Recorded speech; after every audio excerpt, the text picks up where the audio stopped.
Nice 82 Thursday afternoon. This is 97.1 FM Talk. Chief Meteorologist Dave Murray. This hour of the Mark Reardon Show is sponsored by Gamma Tree Experts. Your trees deserve the best care. Call Gamma Tree Experts. This is the Mark Reardon Show on 97.1 FM Talk.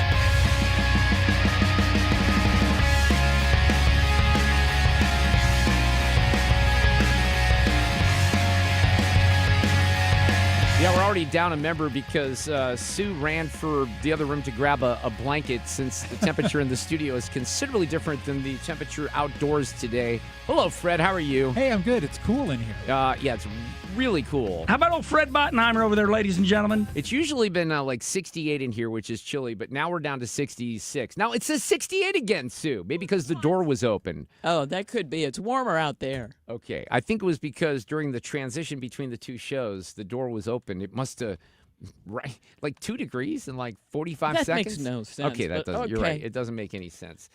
Good afternoon, ladies and gentlemen, on a very hot and sticky day in St. Louis. But this is weird. Like, what's today, the 21st or the 22nd? I have no idea. 21. So tomorrow's going to be like 81 degrees. Do you hear Dave Murray's forecast? It's supposed to be really nice. Yeah, less humidity. We don't seem to have rain coming in, just kind of a cold front, and I'll take that. It looks like it's going to ramp back up for the weekend.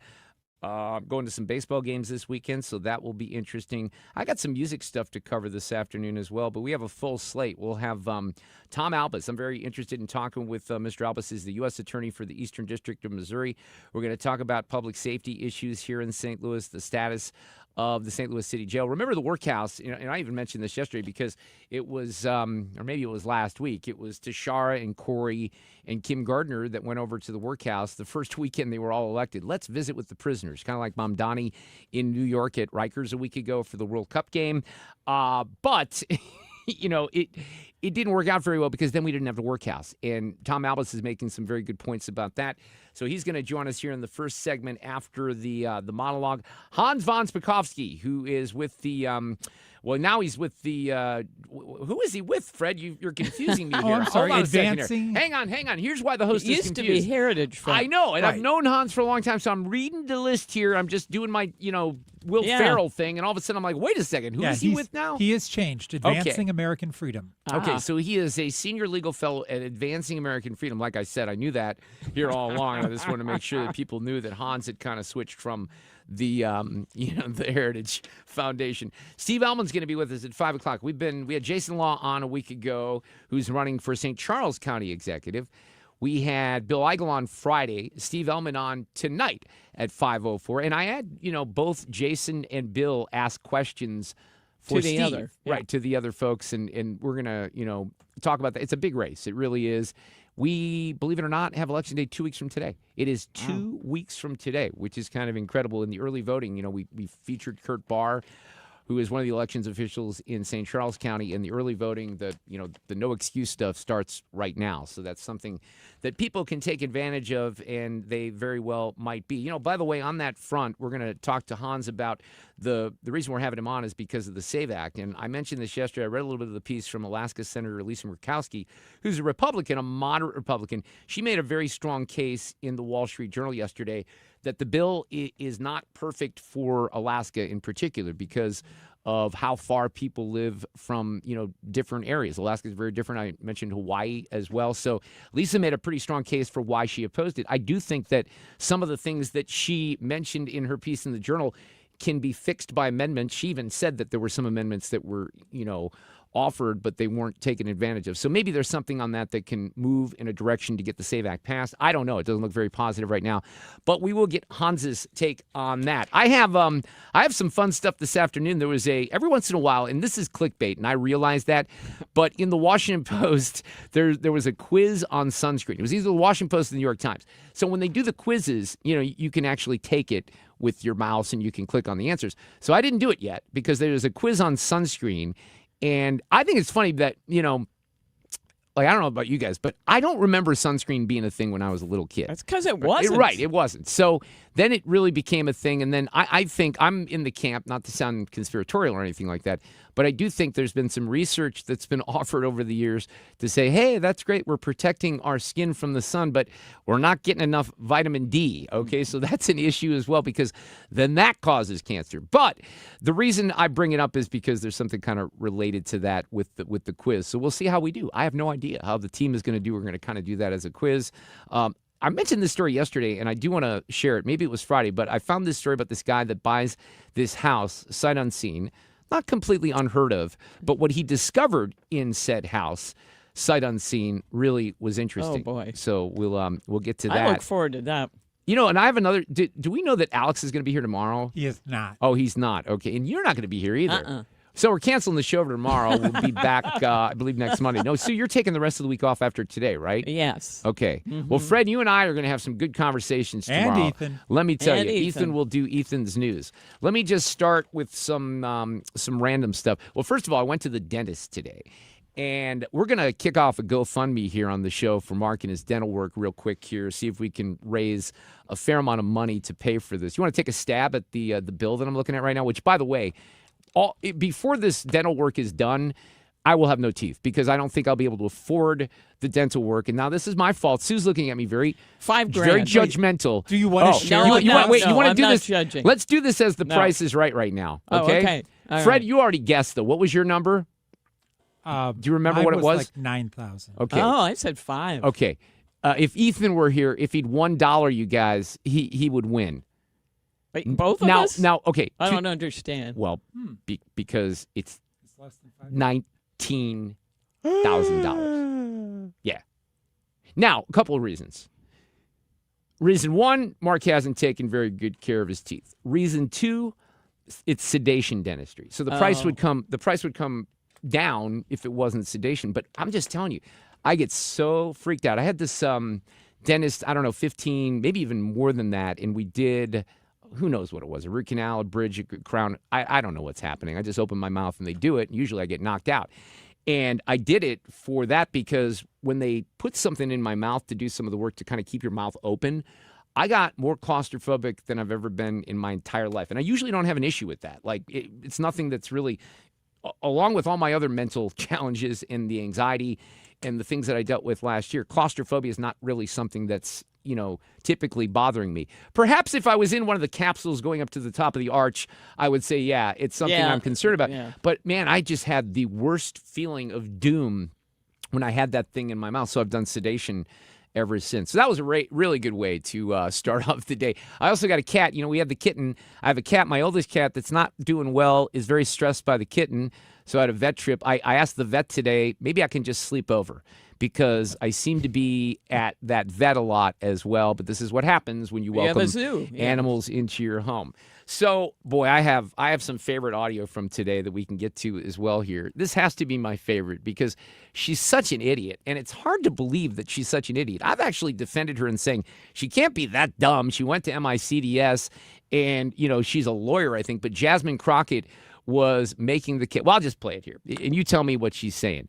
She's talking about the World Cup, Argentina and Spain, and in the end, she doesn't even really know what she's talking about, but listen to this. But where'd it go? Where'd it go, Jasmine? Where are you?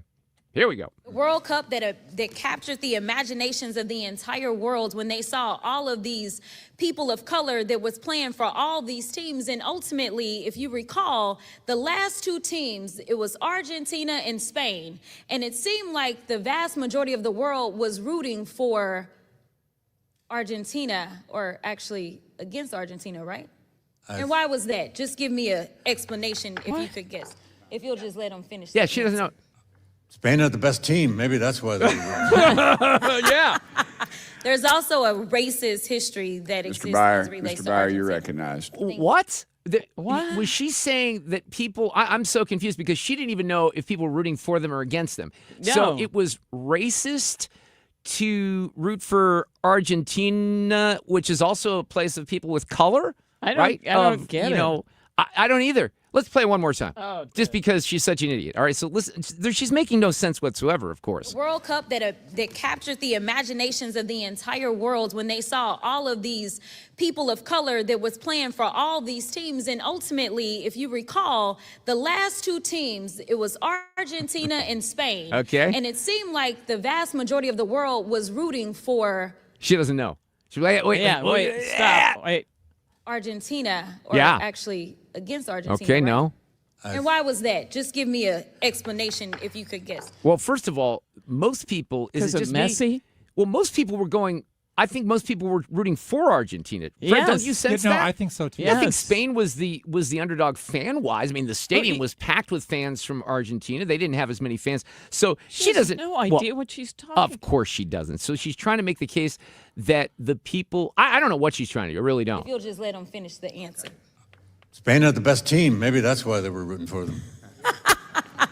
There's also a racist history that exists as it relates to Argentina. you're right. Everything. Who was she everything. talking to? I don't even I- know. Who cares? It's unreal. Everything has to be related to race. They have to pull the race card or the gender card every single time. It is embarrassing. It's beyond embarrassing, really. Democrats, take care of your own idiots because there's a lot of them out there right now. Traffic from the 97.1 FM Talk Traffic Center.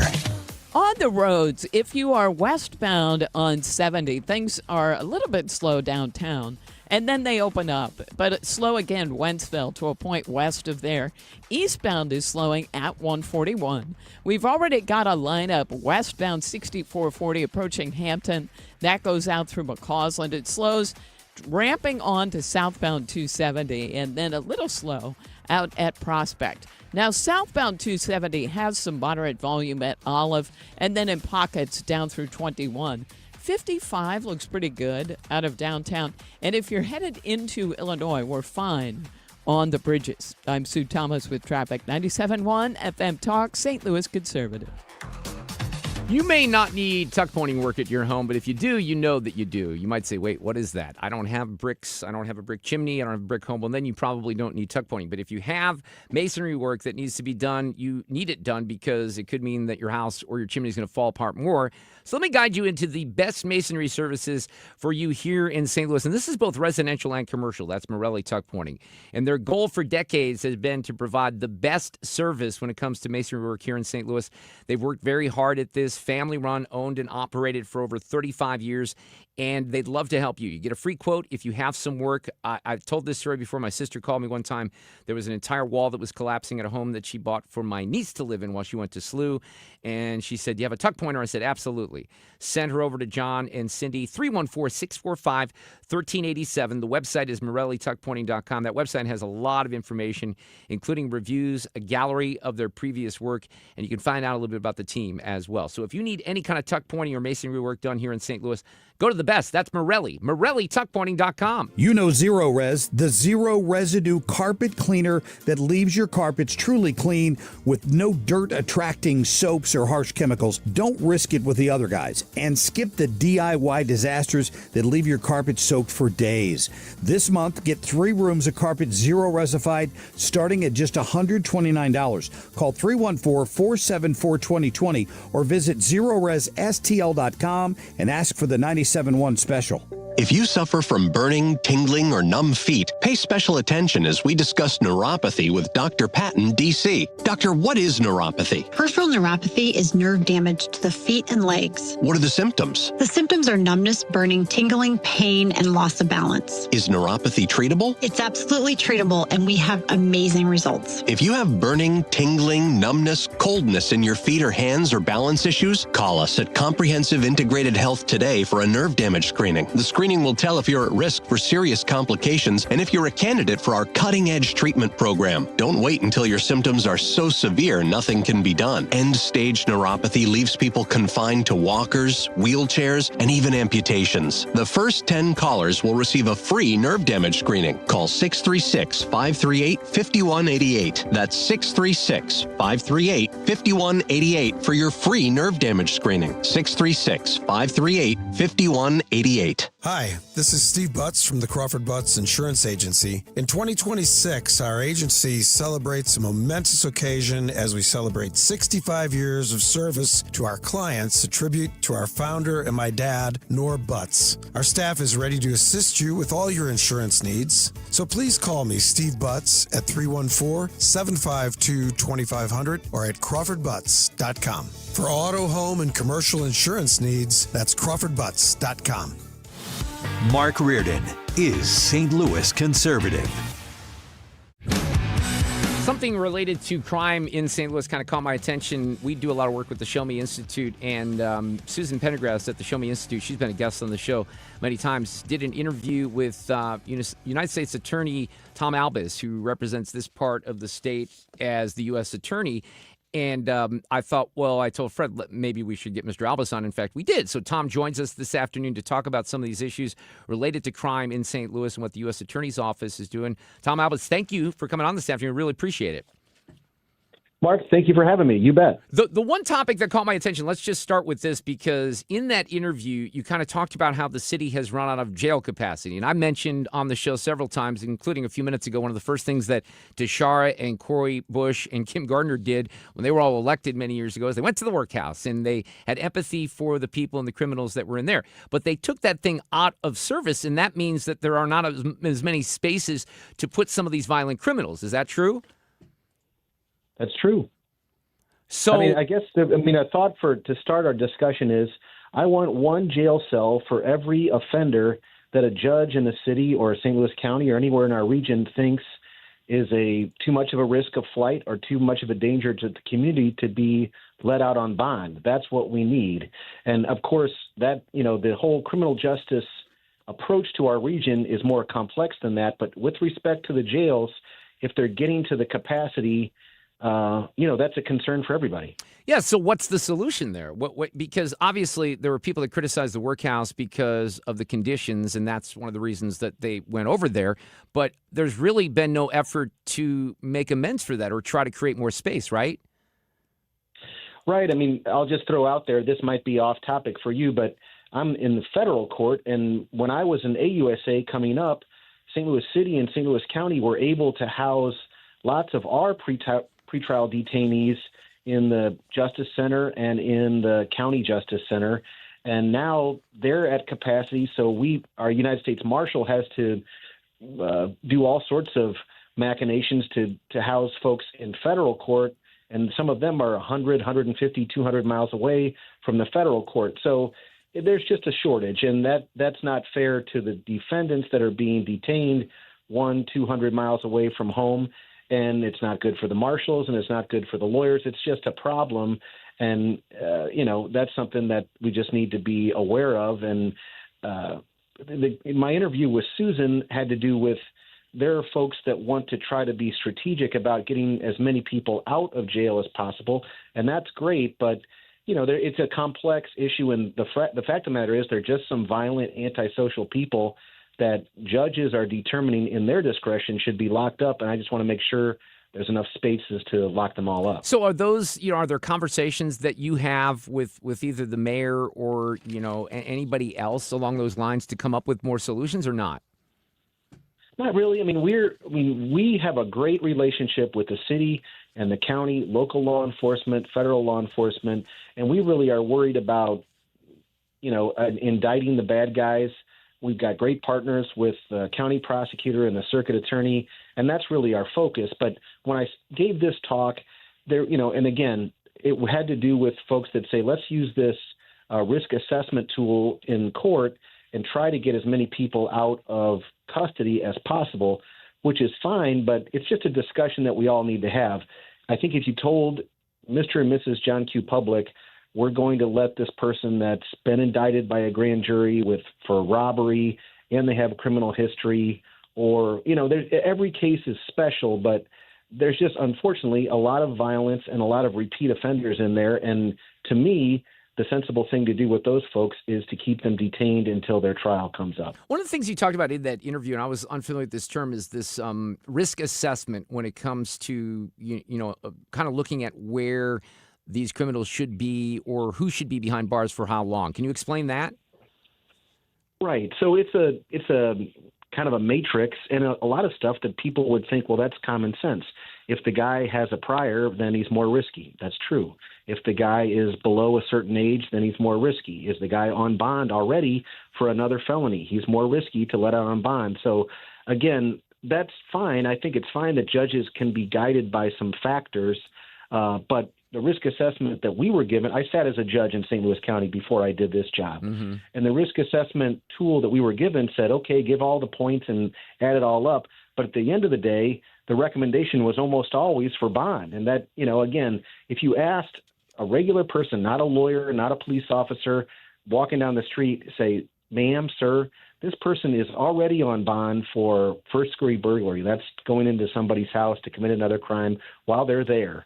And we got him out on bond, and now he's been charged with another burglary, or maybe he has an unlawful weapon, or maybe he's been dealing fentanyl.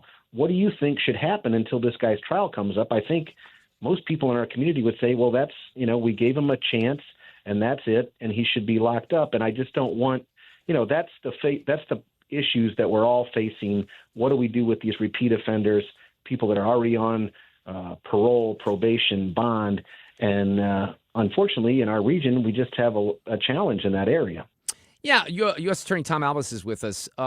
Is it just this region, or is that something that is challenging elsewhere? Is it more challenging here, I'm hearing from you? Well, again, one size doesn't fit all in our region, and of course, if you go to the city, Chief Tracy, I have a great regard for, and I believe that Mayor Spencer really wants to focus on public safety. Everybody does. But we reduced murders in the city of St. Louis down to 140 a year. And, we had a press conference. We were so happy with 140 murders in a city of 280,000 people. That's 50 for every 100,000. The national average is in the high single digits. So that's a problem. Yeah. Now, if you go across Skinker, then it gets closer to the national average. And if you go across the Missouri River to St. Charles, then it gets down to 1 for every 100,000 people, or 2. That's a big difference. So one size doesn't fit all, but certainly, that's what our office is laser focused on, is trying to identify the most violent folks in our community and incapacitate them, get them out of the community so everybody can enjoy safety and be able to grow. So one size doesn't fit all, though. So, but your office also does a fair amount of work with white-collar crime, too, doesn't it? That's correct, and that's true in most U.S. attorneys' offices. But again, I've been involved in about 25 years. St. Louis and across administrations has always had a disproportionate focus on violent crime in our community because it's something that we have a good relationship with the city police department and the circuit attorney's office, and we have skilled prosecutors, and it's something that's there. You're right that about more than half of our office is not violent crime or complex drug organizations, but we do spend more of our resources on it than, say, Milwaukee or Chicago or Minneapolis or another Midwestern city that's similar to St. Louis, Indianapolis, for example. Well, when it comes to crime, and certainly I know you've been very close to this for your career, I've talked about it on the radio for a long time. But obviously, there's a lot of things that play into the violent crime. A lot of people want to blame the guns. There's people that are living in poverty that have no hope. There's a lot more drugs, and that's what leads to some of the violent crime.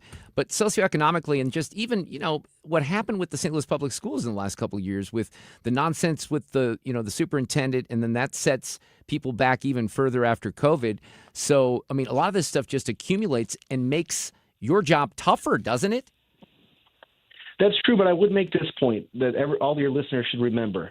There are a lot of people in our region that are living in poverty that have difficult socioeconomic circumstances, but the vast, vast, vast majority of them are not out here committing violent crimes and dealing fentanyl and doing this sort of thing. So I'm not really a believer that in this kind of root cause argument that you got to solve the root cause first, because, again, you may be living in poverty in our region. You may have all sorts of problems, but we're talking about a very small percentage of our community that's committing these carjackings, dealing fentanyl, shootings, et cetera. And so all those people have all those challenges, and yet the vast majority of them are not committing these types of crimes. So that's where I'm at.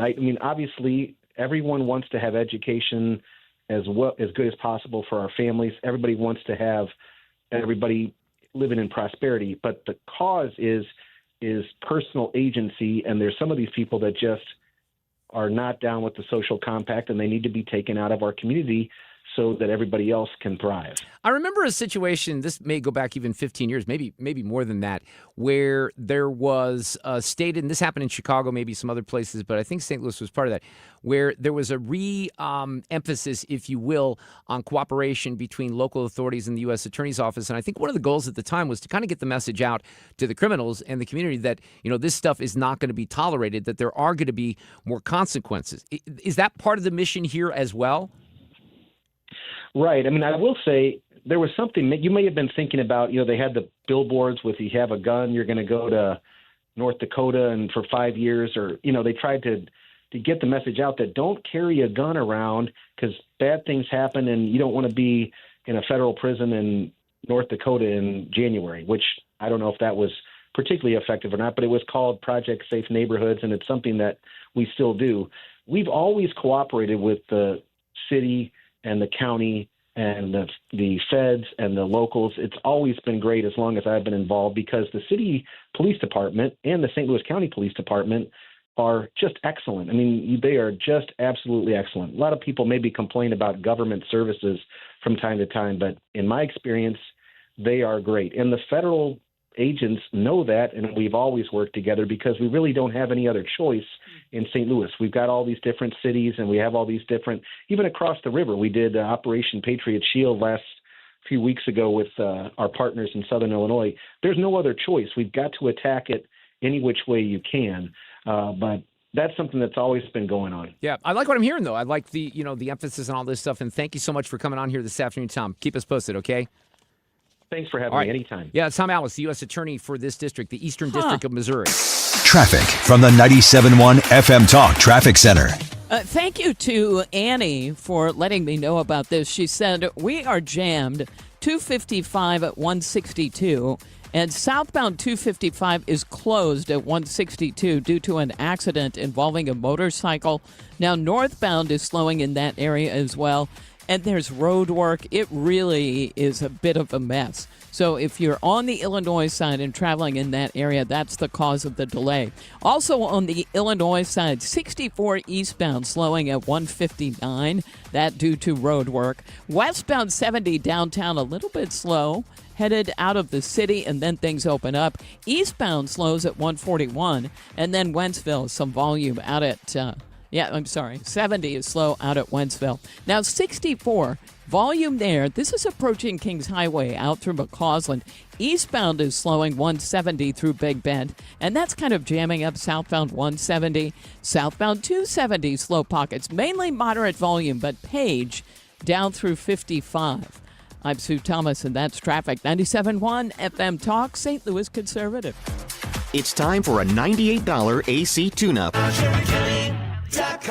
Honey, I found the one. Oh, I thought I was the one. Oh, you are, but this one's certified, background check, shows up on time, and can install all the ceiling fans. Heating, cooling, electrical, and plumbing. Trusted pros who do it right. So it's a Tuesday afternoon. That means in just a couple hours, 2 hours from now, we'll do Tech Talk Tuesday with George Rosenthal from ThrottleNet. He helps run and help found a company here in St. Louis that does great work helping St. Louis businesses, maybe like yours, navigate technology. They've been doing it for 2.5+ decades here, focusing on keeping companies productive, because we know we have data breaches, we have ransomware attacks, and one of those can really shut your business down, can cost you a whole lot of money. And then what happens to your customers? Will they trust you? So no ThrottleNet client has ever paid a ransom because their cybersecurity works. You can hear the passion in George's voice when he does the segment with us on Tuesdays in a couple hours. He brings that same passion to what he does with his business here in St. Louis, trying to help your business where you probably rely on technology and you always are going to. This is a great first step to make sure that you are doing things right. So what we're offering you is a free baseline IT security audit.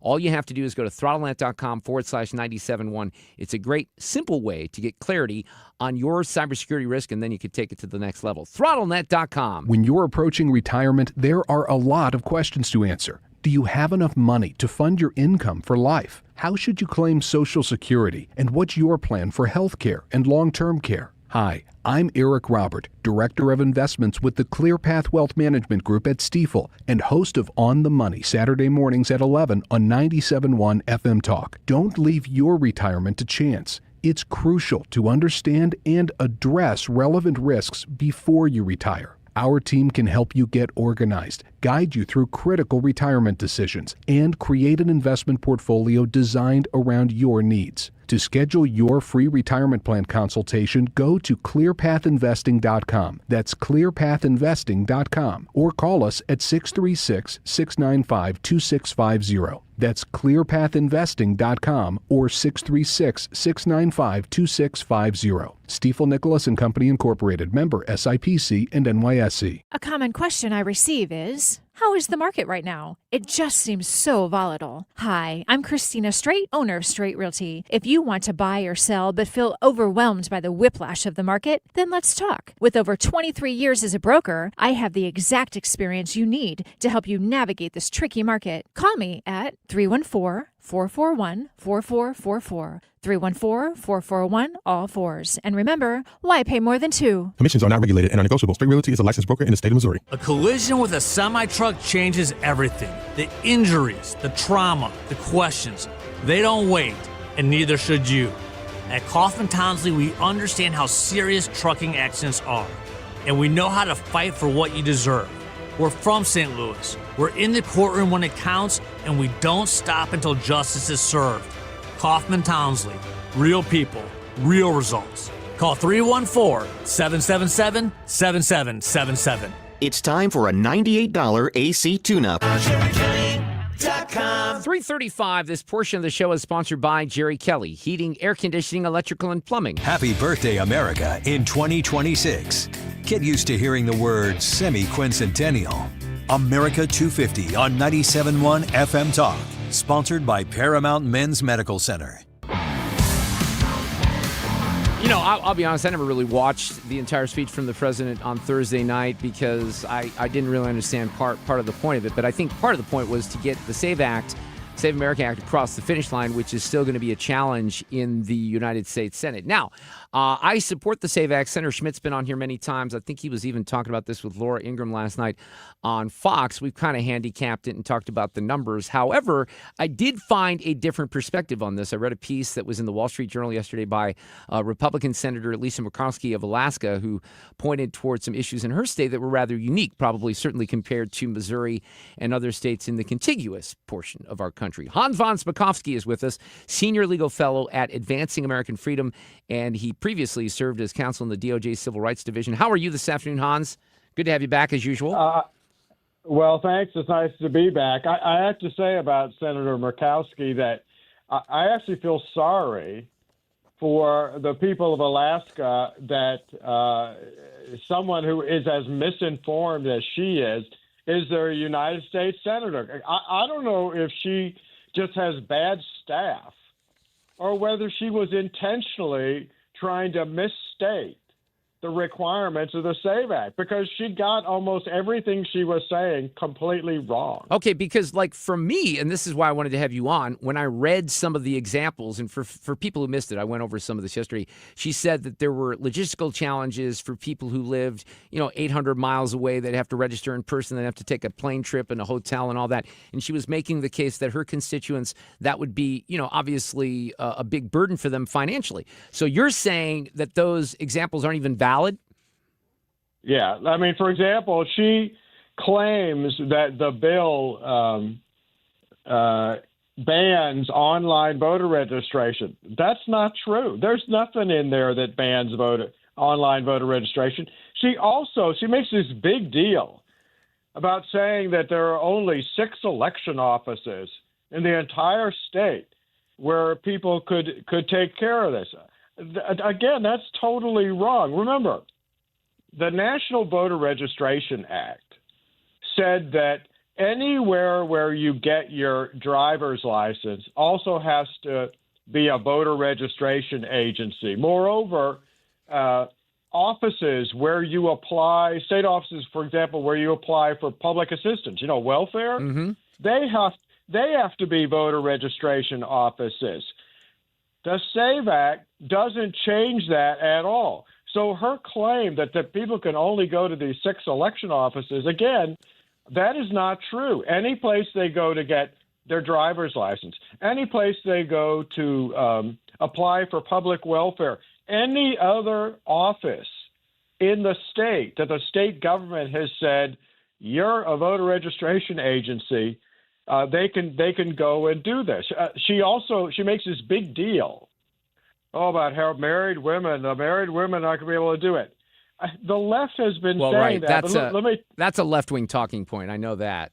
Yeah, it is. And it's not true. Why? Because the law basically says, look, if you present one of the many different documents you can present, like to prove your citizenship, like a passport, if it has a different name, all you have to do to have it be accepted is you can simply provide some other documentation that shows that your name was different. If you don't have that, you can simply sign and fill out an affidavit that says, well, that was my name, but I got married. Right. So, again, she does not do it. The other thing she says is she keeps making this big deal about, well, not very many people, have passports in our state.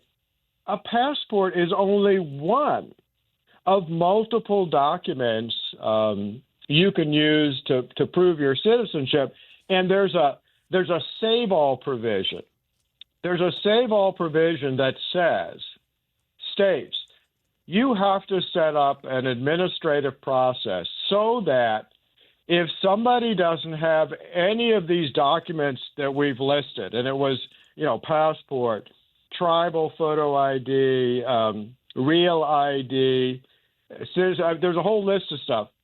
If somebody doesn't have any of those, you got to set up a process so they can submit an affidavit saying, hey, I am a U.S. citizen, and whatever other documentation they've got that'll show they're a citizen, and you guys locally, you will make the decision of whether that's sufficient.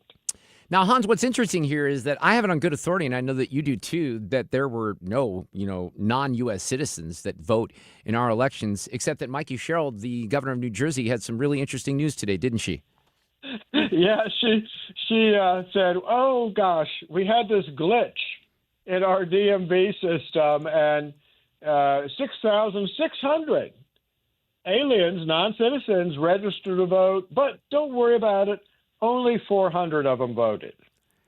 Yeah, she goes, the statement, and I know that she did this, I think she had somewhat of a news conference. These individuals answered no when asked on a keypad whether they were U.S. citizens when applying for driver's licenses and ID cards, but through no fault of their own, the system registered them anyway, right? So, yeah, that's interesting. Now, she says, to your point, our preliminary analysis shows fewer than 400 individuals who were newly registered for the first time because they were voted. They were registered as Democrats, Republicans, and unaffiliated voters and were scattered across the state. She goes, I want to underscore how seriously I take this matter. So, look, I think if you're President Trump or a lot of people that paid attention on Thursday night, and I'm not a big stolen election guy, but I do know that things like this happen, and this seems pretty significant, especially when a party has been declaring that this never happens. It never, ever happens. Right, Hans?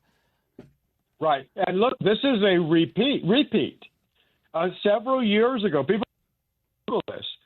Several years ago, the Secretary of State of Pennsylvania was forced to resign after they admitted the very same issue. They called it a glitch in their DMV system that for years had allowed people who were not U.S. citizens but who were getting driver's licenses to get registered to vote. They initially said it was probably at least 11,000 people, but then when they tried to get the actual numbers, the state shut up, and they have refused ever since then to say, well, how many aliens actually got registered, and they have never said how many of them actually voted in Pennsylvania. Yeah, interesting. Hans, so let me just close with this. How would you handicap this whole issue now and the possibility of it passing? Because the math doesn't seem to work out right now, especially when you have people like Murkowski who are on the, well, maybe not even on the fence. She says she's a no right now. Well, right now they don't have the votes, unfortunately, it looks like, to get it through the Senate. It looks like they don't have the 50 votes that they need because, Tom Tillis of North Carolina, who's outgoing, has also said he will vote against it. Susan Collins voted against it. There's some indication she might now vote for it. And Mitch McConnell, who he had voted against it, as you know, he's in the hospital. Mm-hmm. He's not in the Senate. So it looks like they may not have the votes to get it through unless they can attach it to a budget reconciliation bill that has to get passed or the government shuts down. But that also requires them to get rid of and fire the current parliamentarian who says you can't do that. Right, so that gets very true. It's just unfortunate because, look, I would think that you would hope, and clearly that's not possible in politics in this country at this time, that this would be something that both parties could sort of work on and agree on, that it would be important that only American citizens vote and that you should show a voter ID because, let's face it, 80% of Democrats feel that way as well. Keep us posted, Hans. Always great to have you on. Thank you for reacting to the Lisa Murkowski stuff. I think what your theory is on the staff. It sounds like the staff wrote that, might not have done the best research, but we'll see if we can follow up on that. I appreciate you coming on this afternoon. Sure thing. Thanks for having me. Thank you. Traffic from the 97.1 FM Talk Traffic Center. Accident involving a motorcycle on the Illinois side, and southbound 255 is closed, and this is near 162. And we've got northbound slowing in the area as well, and there's road work going on in the area. It's just a mess through there. And 162 is jammed as well at 111. Just avoid it. Now, on the Missouri side, we've got eastbound 270 lining up, headed for the Chain of Rocks Bridge. That is due to road work. We've got volume westbound on the Poplar and eastbound 64 headed for the bridge. Now, southbound 170 is just lined up. We had a report of an accident kind of in the middle of the jam between Olive and 64. We've got westbound 6440 lining up Kings Highway out through McCausland. We've got an accident reported eastbound 6440 before McKnight. So really busy through there. Now, out west, 70 isn't bad, but 64 starts to slow at Lake St. Louis Boulevard. And southbound 270, slow pockets Page down through 21. I'm Sue Thomas with traffic. 97.1 FM Talk, St. Louis Conservative.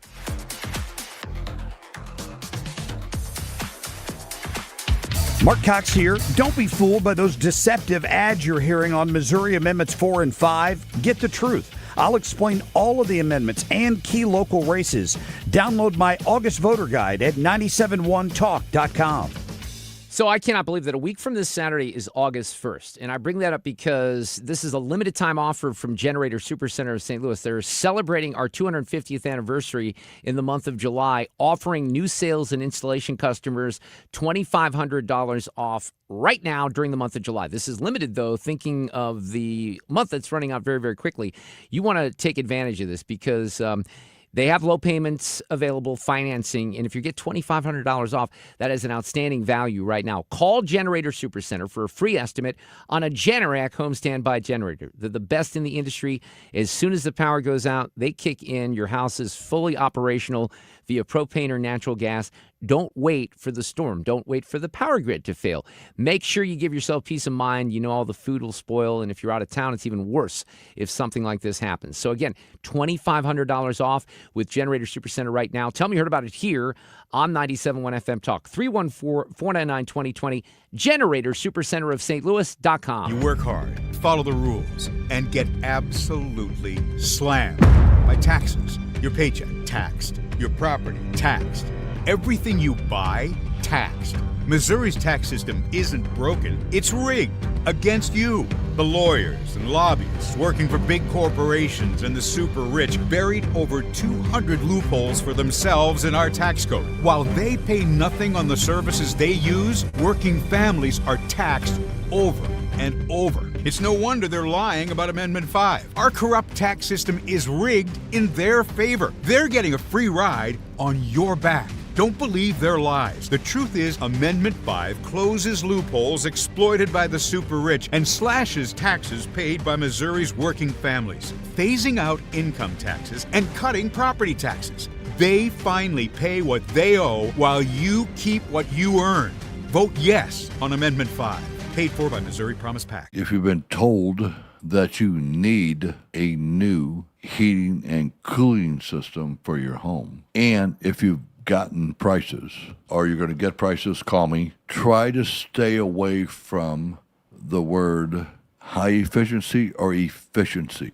If you replace your system now and it's 12, 15, or 20 years old, you are greatly improving the efficiency just by replacing the old, inefficient unit. Do not be fooled. If you want a common sense approach and you just want your house cooled, I will help you. If you're good with that, call me. One easy number. It's Missouri and Illinois. The easiest of numbers, 314-293-2600. Or on the internet, bartehlmann.com. That's Bart with a B, Ehlmann with an I.com. God bless. Don't let tax refund worries hold you back. File now with TurboTax on Intuit Credit Karma. They'll find every credit and deduction to help you get every refund dollar you deserve, or your money back. Start filing today in the Credit Karma app. The Mark Reardon Show is St. Louis conservative. I've really grown to be a fan of Congressman Brandon Gill. He's from Texas, and his name might not mean something to you. I bet you've seen his face. He looks a little like Superman. But he has this demeanor about him, and today there was a hearing on Capitol Hill, and we've talked about this the last couple of weeks where, you know, the president and the Republicans are trying to root out some of the nonsense at the Smithsonian National Museum of American History. And, you know, we've done several segments on that with guests showing how this is so anti-American, and President Trump wants to turn it around and be maybe just a little bit more positive about this country because it's all about oppression and blah, blah, blah. You can highlight things that we did that are scars and bad things over the course of 250 plus years. But, I mean, shouldn't you kind of focus on some of the positives as well? Well, they don't want to do that. And they do a lot of woke stuff over at the Smithsonian. So here's Brandon Gill with this is Anthea Hartig. Sometimes I almost feel bad for these people when they have to go in these hearings because they're just thoroughly humiliated. Is Mickey Mouse racist? Mickey Mouse is not racist. It's not racist. According to the Smithsonian Institution, one of your exhibits referenced Mickey Mouse as representing, quote, vestiges of longstanding traditions of blackface minstrelsy. Would you describe that as racist? No, the historical trajectory of the origins of Mickey Mouse tied directly so Mickey Mouse is rooted in racism. Is that your testimony? No, sir, it's rooted in minstrelsy. Minstrelsy, you don't think that blackface minstrelsy is racist? It had certain obvious racial overtones that have been well documented. You think that that's problematic, that Mickey Mouse also has those racial overtones? It's not for me to determine what's problematic. It's determined to me what's accurate. Is that right?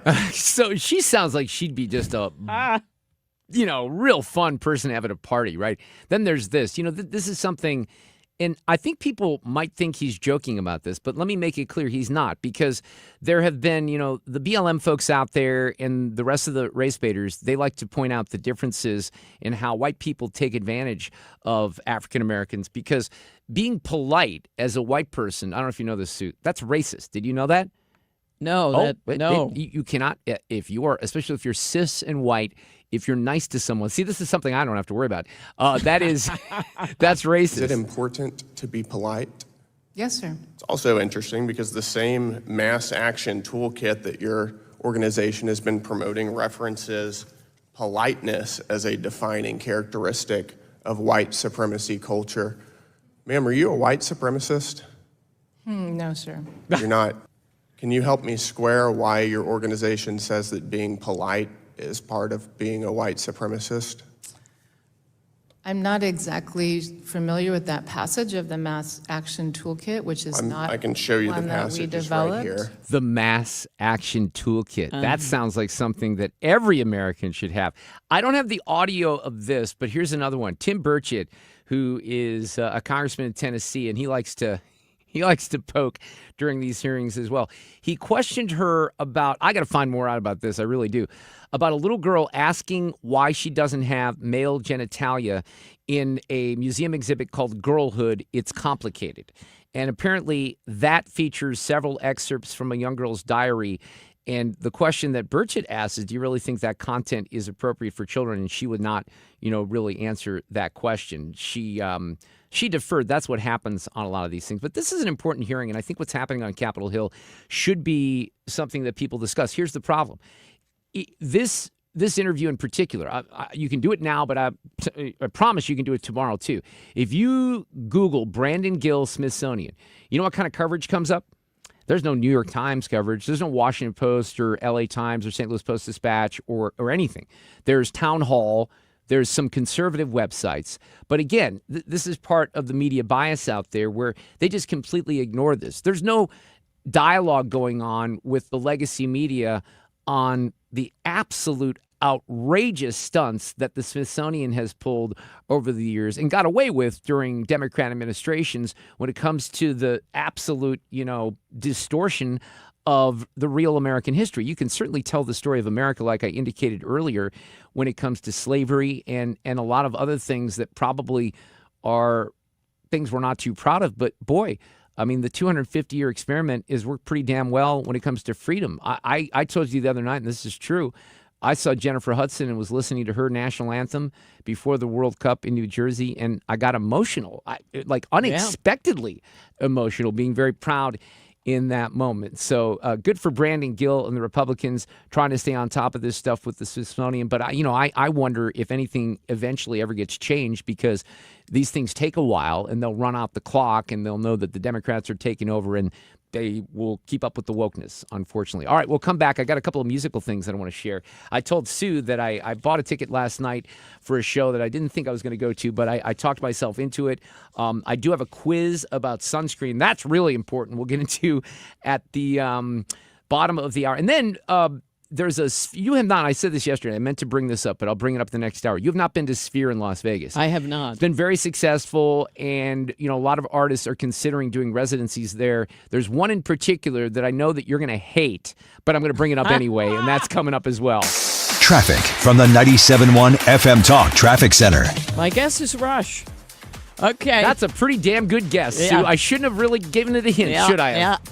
On the roads, we've got on the Illinois side just a mess. On 255, there was an accident involving a motorcycle at 162, and they closed down southbound 255 in that area. And we've got northbound stacked up. This is all in a construction zone. If you can avoid it, that is a really good idea. Well, now we have an accident reported westbound on the Poplar Street Bridge, and there's a jam behind that. On the Missouri side, 70, a little slow out of downtown. Most of the volume is eastbound at 141.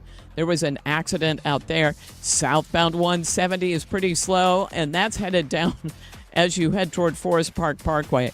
And we've got eastbound 40 with some volume. Now, this is east of Lindbergh through Big Bend, and it lines up again at the Poplar.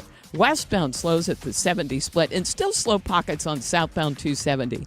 Headed down toward 55. This report brought to you by Barron Mirror Glass and Door. We'd like to congratulate them on their 50-year anniversary. They have quality products and outstanding service and a great experienced staff. Contact them today and let them show you why 50 years is just a start. Sue Thomas with Traffic, 97.1 FM Talk, St. Louis Conservative. She's got Sue's news for Tuesday coming up in the next hour. Let me talk to you about Game Day Men's Health, which is an awesome clinic. And I want to talk about the Game Day difference because we will emphasize this. There are other clinics. You know that you can get testosterone replacement therapy at a variety of locations. At Game Day, it's different, though. It really is top-notch quality. They have their own pharmacy. One thing that you should know, too, guys, if you're running low on energy and you want to take advantage of this, it's a great offer, all right? You go in for a 1-hour visit. You call them. You go online, book an appointment, tell them you heard about it here. Matt Lawrence and the team will take great care of you. They'll do some blood work. Within 20 minutes, they'll have results, and then they can talk to you about what you're interested in. If it is testosterone replacement therapy, they have options there. They have injections. I think most people are familiar with that. Those enhance muscle strength and bone health and overall vitality. Very, very good for guys' low T's solutions. And then they have pellets, and they even have something that is a little different and unique that they sort of put, and I can't even pronounce the word, this is a word for Sue, subcutaneously underneath your skin. Yeah, I know, that's a tough word. Game Day Men's Health. They're in Chesterfield and in O'Fallon. GameDayMen'sHealth.com. For the last 33 years, you've discovered that at Banner Construction, we pride ourselves on quality craftsmanship. We believe the single most important decision homeowners must make when considering an exterior restoration project is who do you hire. At Banner, we provide well-engineered, meaningful, long-term solutions to transform your home into the pride of the neighborhood.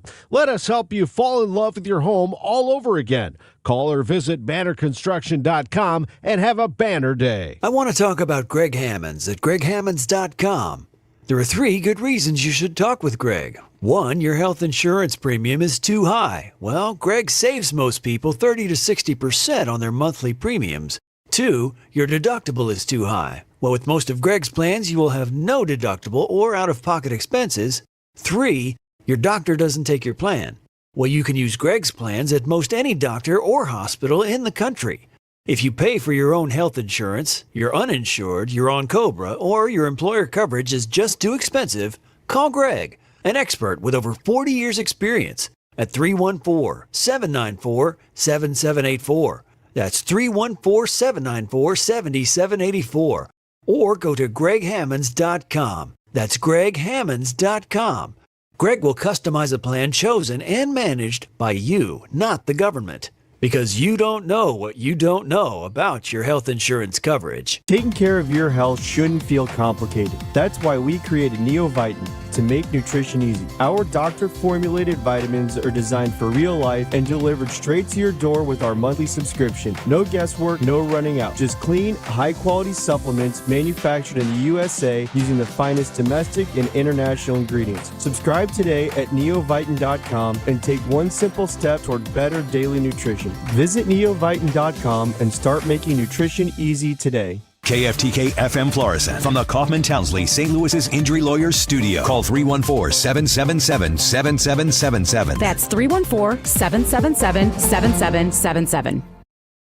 Cost of conflict. I'm Lisa Brady, Fox News. This is a peace through strength package. War Secretary Pete Hegseth telling a Senate panel the president's $1.5 trillion Pentagon budget request is a generational investment. Either we invest in our warriors at this moment of step change on the battlefield and growing threats, or this is all just talk. That hearing interrupted several times by anti-war protesters as Hegseth and the Joint Chiefs Chairman also faced Democrat-led pushback over the administration's request for additional funding and its assessment of Iran being degraded. And at what point do you stop asking Americans to foot the bill for a war they don't support on top of an inflated budget? New Hampshire Senator Jeanne Shaheen. I would hope for some perspective in this town of the historic nature of what President Trump is undertaking. Do you want radical Islamists to have a nuclear bomb that can stare down the world? Because I have limited time. Hegseth contrasting years of Democrat support for Ukraine with an Iran conflict less than 5 months old. The latest estimate of the Iran costs topping $37 billion. President Trump says Iran is being decimated, adding they haven't seen anything yet, suggesting the U.S. will hit a mountain where Iran is believed to have moved nuclear material. If I thought they could do something about it, I would never say that. But we'll be hitting that area pretty soon, and very heavily. The president taking questions during an Oval Office meeting with the president of Lebanon, where Israel has been fighting Iran-backed Hezbollah militants.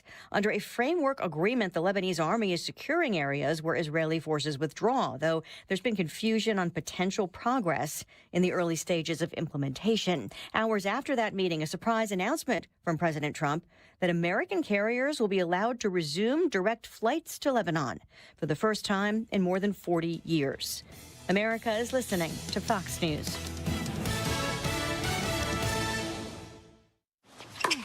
Point. Hey, you okay? You don't normally miss those shots. Oh, I just haven't been as regular lately, and it's making me feel sluggish. You should try Metamucil. It's been a game changer for me. Metamucil's plant-based psyllium fiber helps trap and remove the waste that weighs you down. Ace, you're moving better than you were last week. Definitely. Metamucil keeps you moving. These statements have not been evaluated by the Food and Drug Administration. This product is not intended to diagnose, treat, cure, or prevent any disease. Learn more at metamucil.com. You're great at protecting your data, but lots of places could still expose you to identity theft. I thought it was safe. If that happens, LifeLock gives you a US-based restoration agent who will stick by your side from start to finish. Phone calls, filing documentation, preparing insurance claims, your agent handles it all. In fact, we're so confident restoration is guaranteed, or your money back. Isn't it nice to have someone like that on your side? Save up to 30% with promo code NEWS at lifelock.com. Terms apply. Air Comfort Service, heating, cooling, and insulation, weather. Our cool front is right on schedule. It has come through. The northwest wind is back. Partly cloudy skies will slowly drop through the 80s for evening plans. Cooler, less humid overnight, 68. Wednesday, sunny. A noticeable drop in the humidity tomorrow, 84 degrees. Wednesday night, partly cloudy, 64. And Thursday, sunny and nice, 82 Thursday afternoon. This is 97.1 FM Talk. Chief Meteorologist Dave Murray. This hour of the Mark Reardon Show is sponsored by Gamma Tree Experts. Your trees deserve the best care. Call Gamma Tree Experts. This is the Mark Reardon Show on 97.1 FM Talk.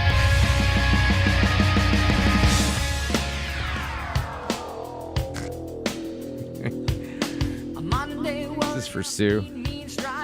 It's her favorite band. Did I just see that Mark Cox went up to Chicago to see them? Probably. Yeah, I think I saw him on the Facebook talking about that.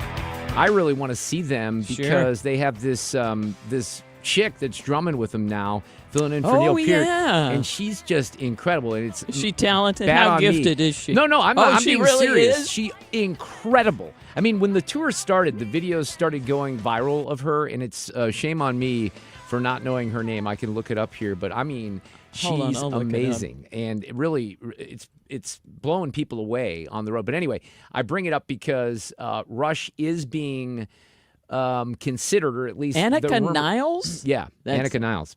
Unreal. Just pull up a video of her playing drums. Wow, you'll be blown away. But they are one of the bands that might do a residency at Sphere, is a rumor. But there's always rumors. But I wanted to mention it because I know Sue is such a big fan of Rush. Yes, well, would you go?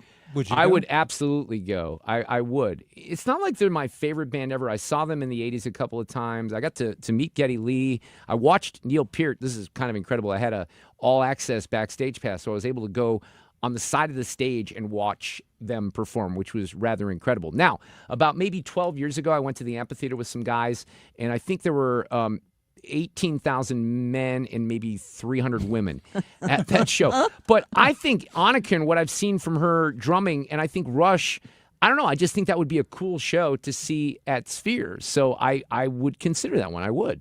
Why do you think that'd be great at Sphere? What are they? I mean, the last one you saw, you didn't like the sound.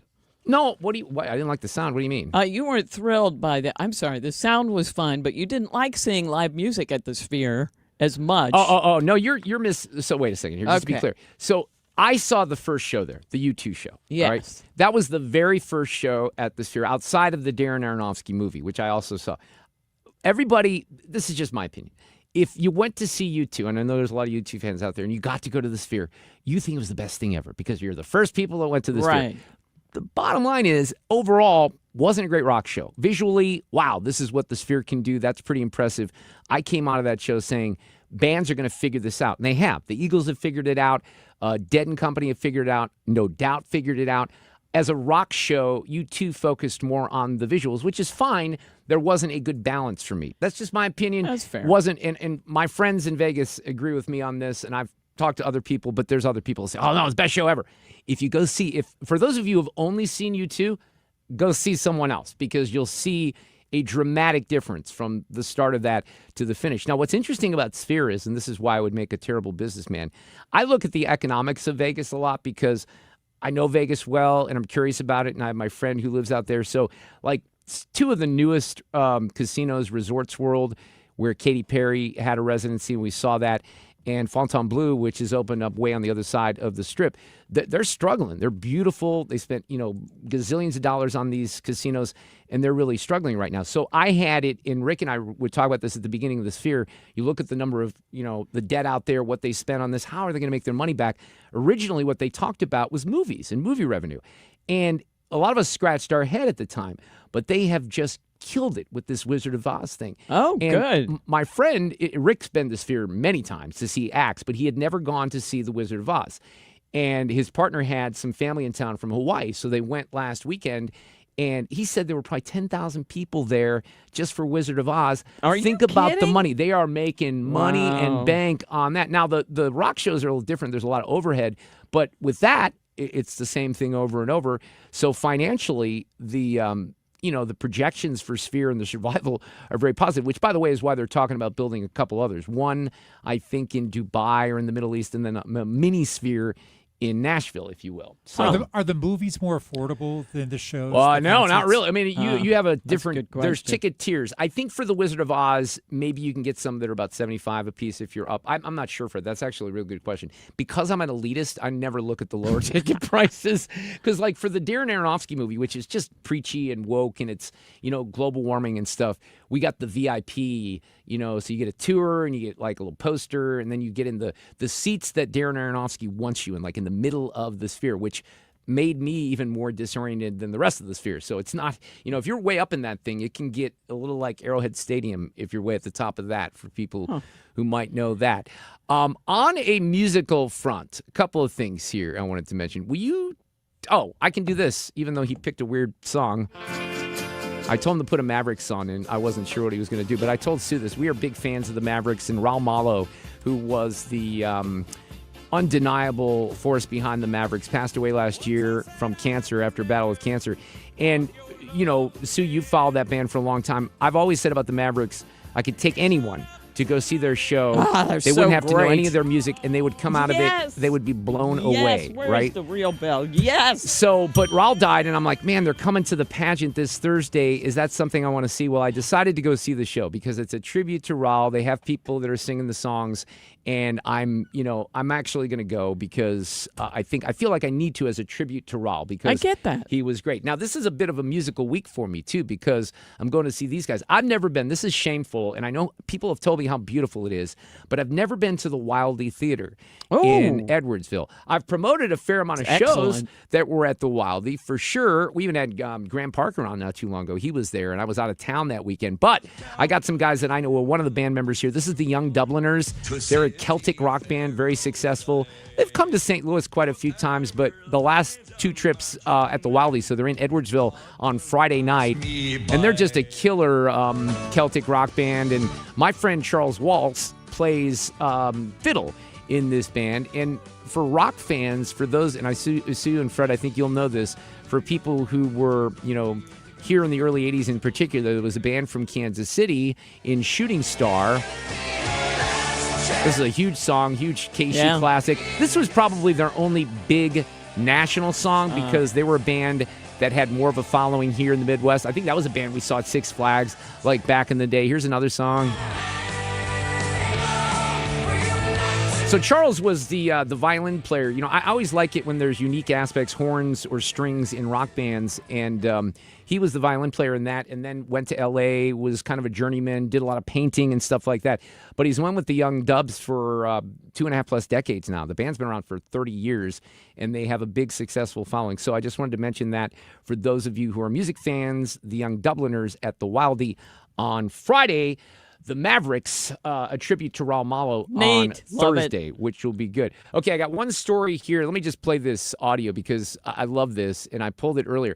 I'm confused because I did put this on X, and what it says is Jay Moore tells this amazing story about Don Rickles and Joe Pesci. Well, it's not Jay Moore. You know who Jay Moore is, actor, comedian? It's actually, I think it's Kevin Pollak, okay? So I'm confused by the person who posted this, but this is Kevin Pollak telling an interesting Don Rickles and Joe Pesci story. Ooh, so here it is. Wedding scene. There's 200 extras. Cameras rolling.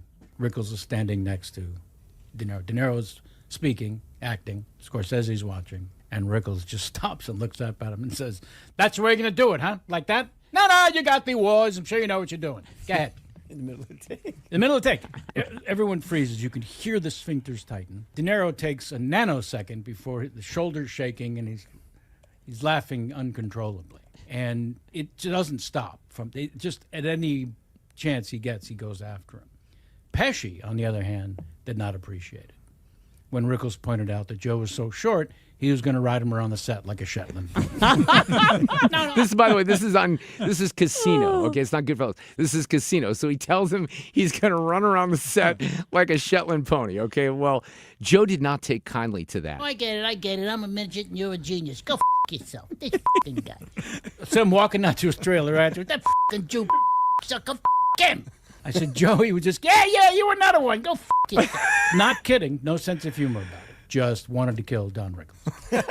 I love that story. Wow. And you know, I have my own Don Rickles story because this is true. In Milwaukee, I was at a table right in front of the stage at the Potawatomi Casino, and I just randomly, I was a personality, TV and radio, so people in the audience knew who I was. They thought it was a gimmick. It wasn't. He pulled me up for what he called the Japanese soldier bit, which was extremely racist, I'm sure.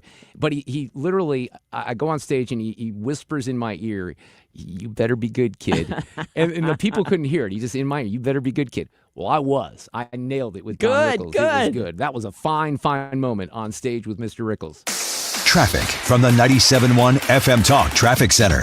On the roads, we've got issues on the Illinois side. The Illinois side has been really rough lately, and part of that is all this road work.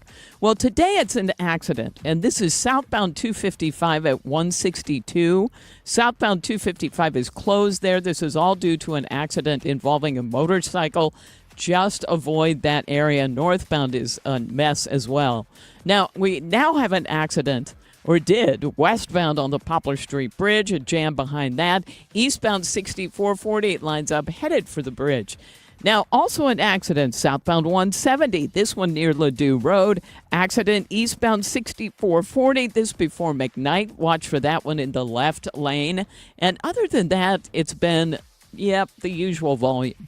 I'm Sue Thomas with Traffic, 97.1 FM Talk, St. Louis Conservative. Hey, Sue, this is traffic related as well. I'm going to talk about the Missouri Athletic Club and some of the great things that they do. But do you know that tonight is Usher and Chris Brown? I heard that. At the Dome. So that is, the reason I bring it up is because the MAC, the downtown location, is always, they're really good at kind of telling members if you're going to come down to the MAC. Watch out for traffic because it's going to be really, really heavy. So then plan your visit accordingly. Like if the Cardinals were in town, for example, or if we had a soccer game or a Blues game, you can go down to the MAC, grab some food or a beverage, take a shuttle on down. The Cardinals out of town, so that doesn't play, which is probably good because of this concert. They just announced something really cool for the downtown clubhouse on August 15th. They're doing Havana Night, which is sponsored by the MAC Associates, and there's casino games and hors d'oeuvres and rum tasting, all kinds of fun ways to celebrate summer. Again, that's at the downtown location of the MAC. Don't forget about the traffic tonight. You can always find out more at mac-stl.org.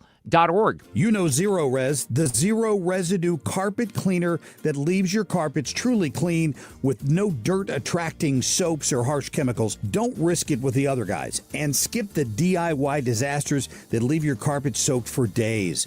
This month, get 3 rooms of carpet Zero Resified starting at just $129. Call 314-474-2020 or visit ZeroResSTL.com and ask for the 97.1 special. License number GL2500615. You're cooking dinner. The lights go out. You flip the breaker and forget about it. But what if it keeps tripping? Trips once, your breaker's doing its job. Keeps tripping? That's a warning. Bad wiring or something worse. Do people just keep flipping it? Most do, until they can't anymore. Call Grasser. We'll stop the trip. Green is always Grasser at GrasserHomeservices.com. For State Senate, I like Mike. Mike Deering knows what a hard day's work looks like because he's done it his whole life. I like Mike. He's a dad. He knows what our families are up against. Mike Deering's a businessman. He knows what red tape actually costs. I like Mike because Mike Deering stands with President Trump. Secure the border, cut our taxes, put Missouri first. I'm Mike Deering. Career politicians spend more and tax more while your family gets squeezed. I'll lower your taxes, keep your money in your pockets, and cut government waste so deep it'll make the politicians squeal. Mike Deering, Farmer, small business owner, dad, conservative.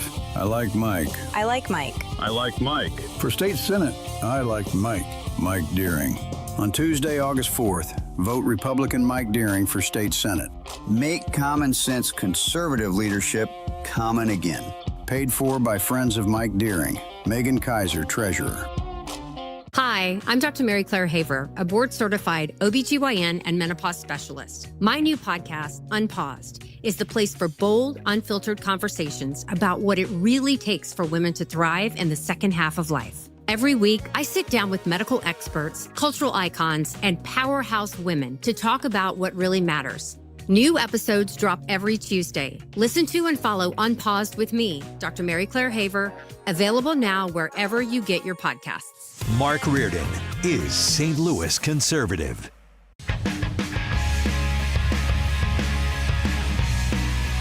Hey, remind me, I still got to do this story because there's a great story about a guy who buys a house sight unseen and finds something very mysterious. So we'll get to that maybe a little bit this hour. Let's do this afternoon. These allegations are deeply concerning. Does the president have any comment? We're not going to comment. It's not clear messaging.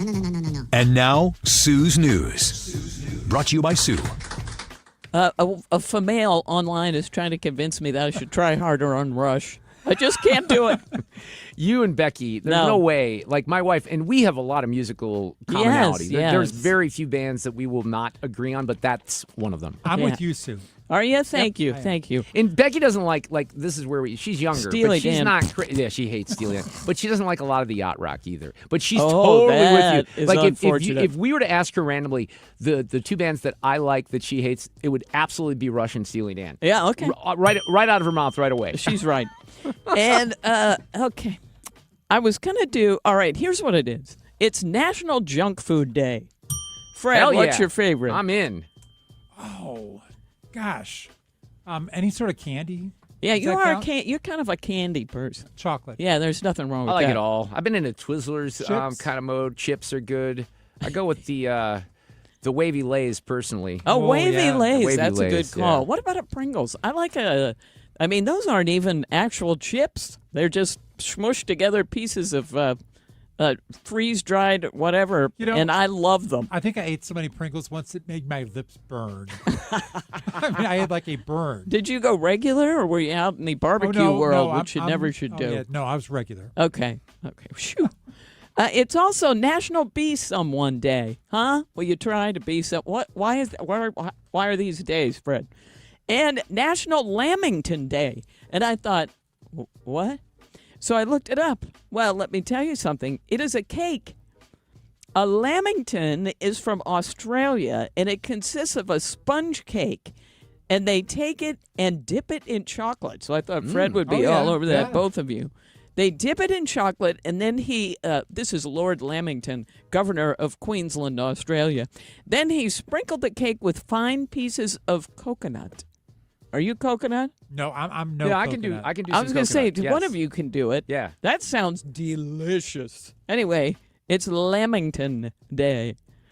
All right, and then I thought, okay, well, let's go with food. Instacart has just released some ice cream sales data. And, you go through all of the states' number one flavor, blah, blah, blah. That takes way too long. So the most ordered ice cream everywhere in the country is Mark Reardon. You mean the flavor? Yep. Chocolate. Nope. What? Fred. Well, there's only one other choice, really. Vanilla? Yep. That's more popular? It is so boring. And the only thing I could think was maybe people are taking that home so they can put stuff on it. Yeah, because you mix a lot of stuff in. I like that's what I like. I like putting the M&Ms in the vanilla or the Oreo cookies or something. That has to be it. You could put some Lamington in there because that'd be delicious. I know, I'd do that. Vanilla, top 10 most ordered flavors on Instacart in the past year. Vanilla, 20.9% of all ice cream orders. Chocolate is number 2. What about mint chip? Oh, I love mint chip. Yeah. That's my favorite. That's number 7. Oh. 3, cookie dough. Okay. Number 4, cookies and cream. Yeah. Number 5, fudge brownie. I'll throw a red flag on that one. You guys, number 6 is peanut butter. Ice cream?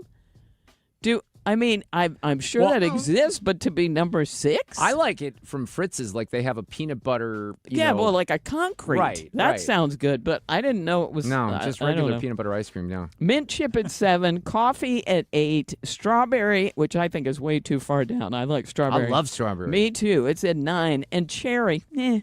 I like raspberry better than cherry. Agreed. All right.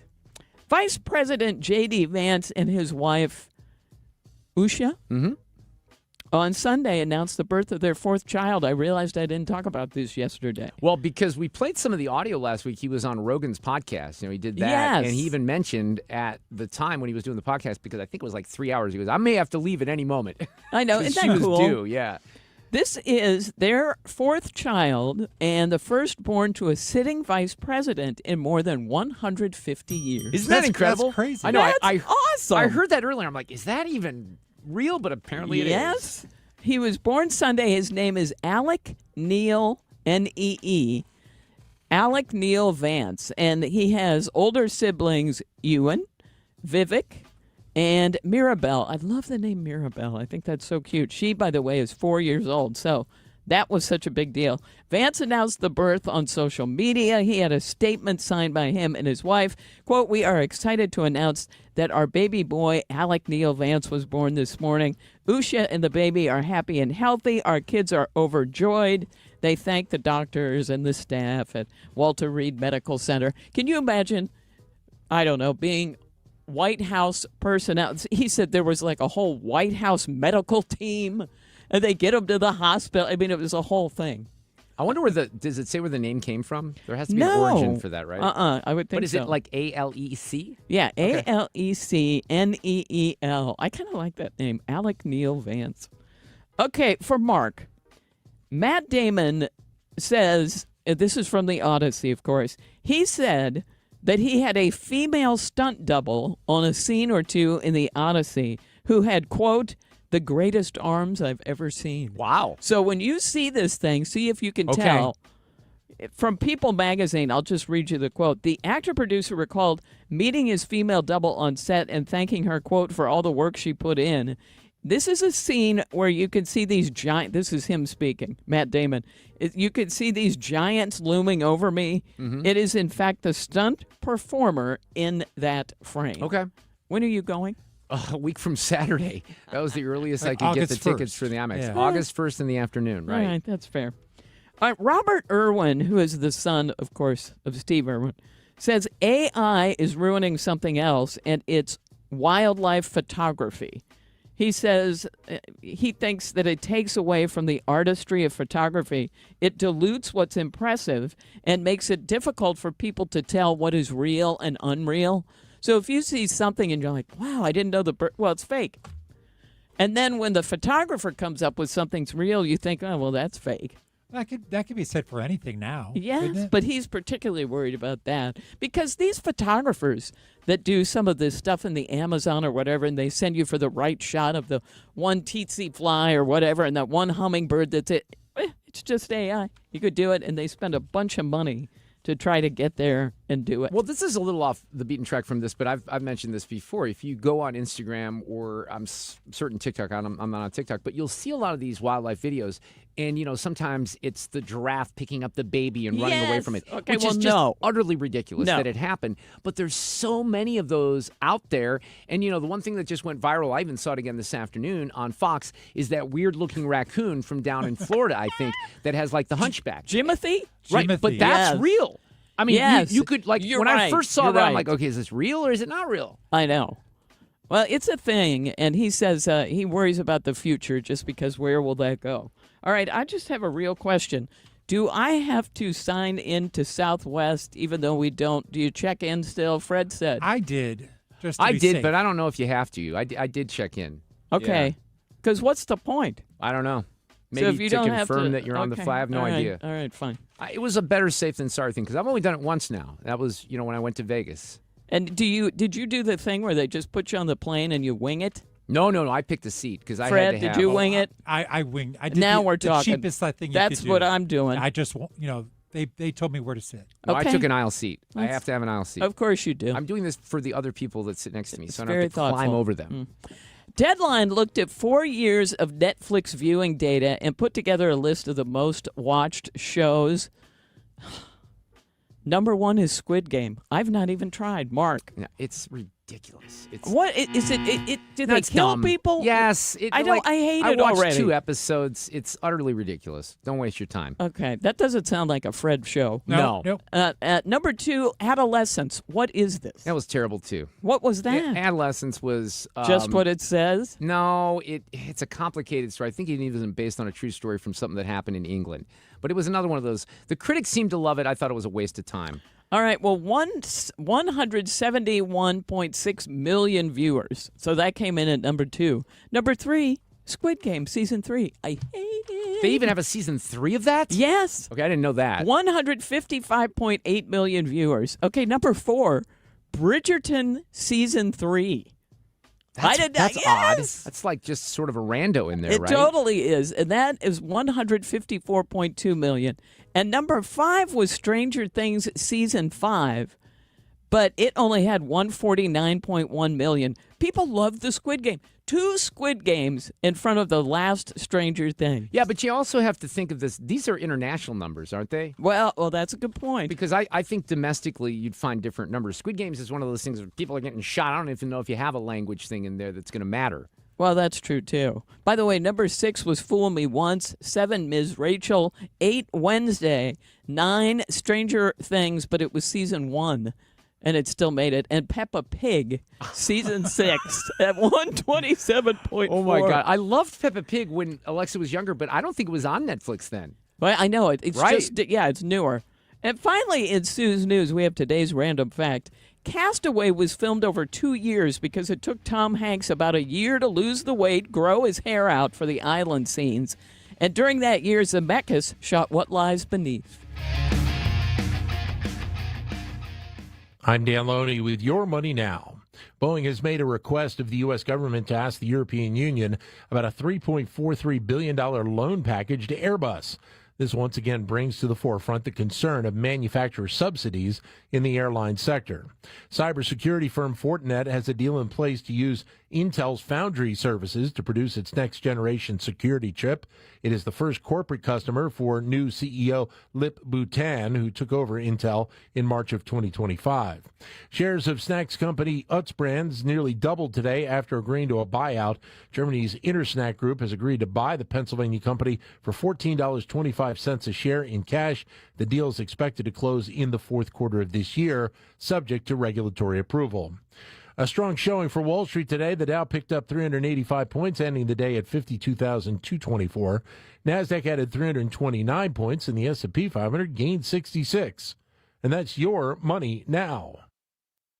The board recommends approving. Regarding that seat on the committee, we're promoting. To boost quarterly earnings. Every day, shareholders meet to discuss important matters about the companies you invest in. Now you can easily make your voice heard. Vanguard Investor Choice gives you a say in the companies you invest in. With just a few taps, you can set your proxy voting preference for your index funds. Visit Vanguard.com/investorchoice to learn more. Vanguard investors own shares of our index funds, which own shares of the companies they invest in. Available for Vanguard index funds that participate in Investor Choice. Vanguard Marketing Corporation distributor. Drip Drop is a doctor-developed, proven fast hydration that helps your body and mind work better. Trusted by firefighters, medical professionals, and over 90% of top college and pro sports teams, Drip Drop is engineered to hydrate faster and more effectively than water alone, with 3 times the electrolytes of leading sports drinks. Stock up now at dripdrop.com and use promo code RADIO20 for 20% off your first order. That's dripdrop.com. Promo code RADIO20 for 20% off your first order. Head to dripdrop.com now and use promo code RADIO20.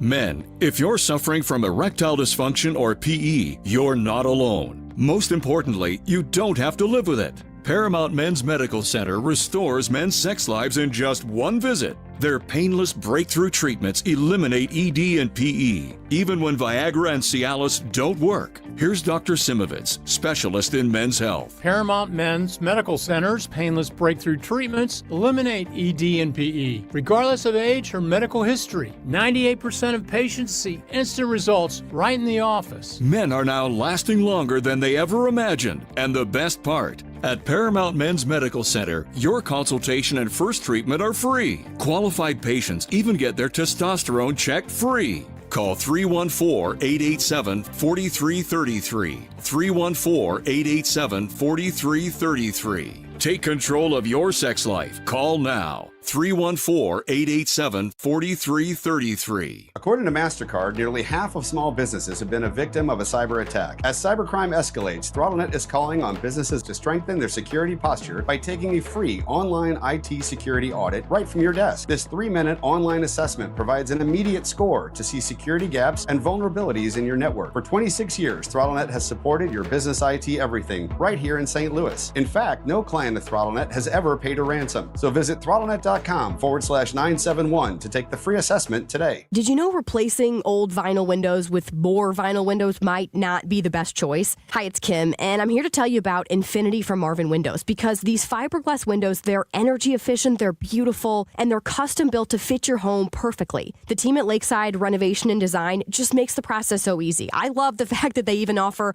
a lifetime workmanship warranty. Look, if you're tired of drafts, high energy bills, or maybe hard to open windows, now is the time to upgrade. Visit windowsbylakeside.com to schedule your free consultation today. It's time for a $98 AC tune-up. 4:33. This portion of the show is sponsored by Jerry Kelly, heating, air conditioning, electrical, and plumbing. 2026 is a big year for America, and we'll be here with you, celebrating every step of the way. America 250 on 97.1 FM Talk, sponsored by Paramount Men's Medical Center. We have a lot to still get to this afternoon. Steve Ehlmann, the current incumbent St. Charles County executive who is running for re-election after he said he wasn't going to. We've had the other candidates, the main candidates, Jason Law and Bill Eichelman. Steve's going to join us at 5:04. It's Tech Talk Tuesday with George Rosenthal in about an hour. So you're traveling, and you were asking about Southwest and whether you need to check in. But you also had a different question because I thought, or a topic. I thought this was interesting. You have to take an Uber tomorrow, right? I do.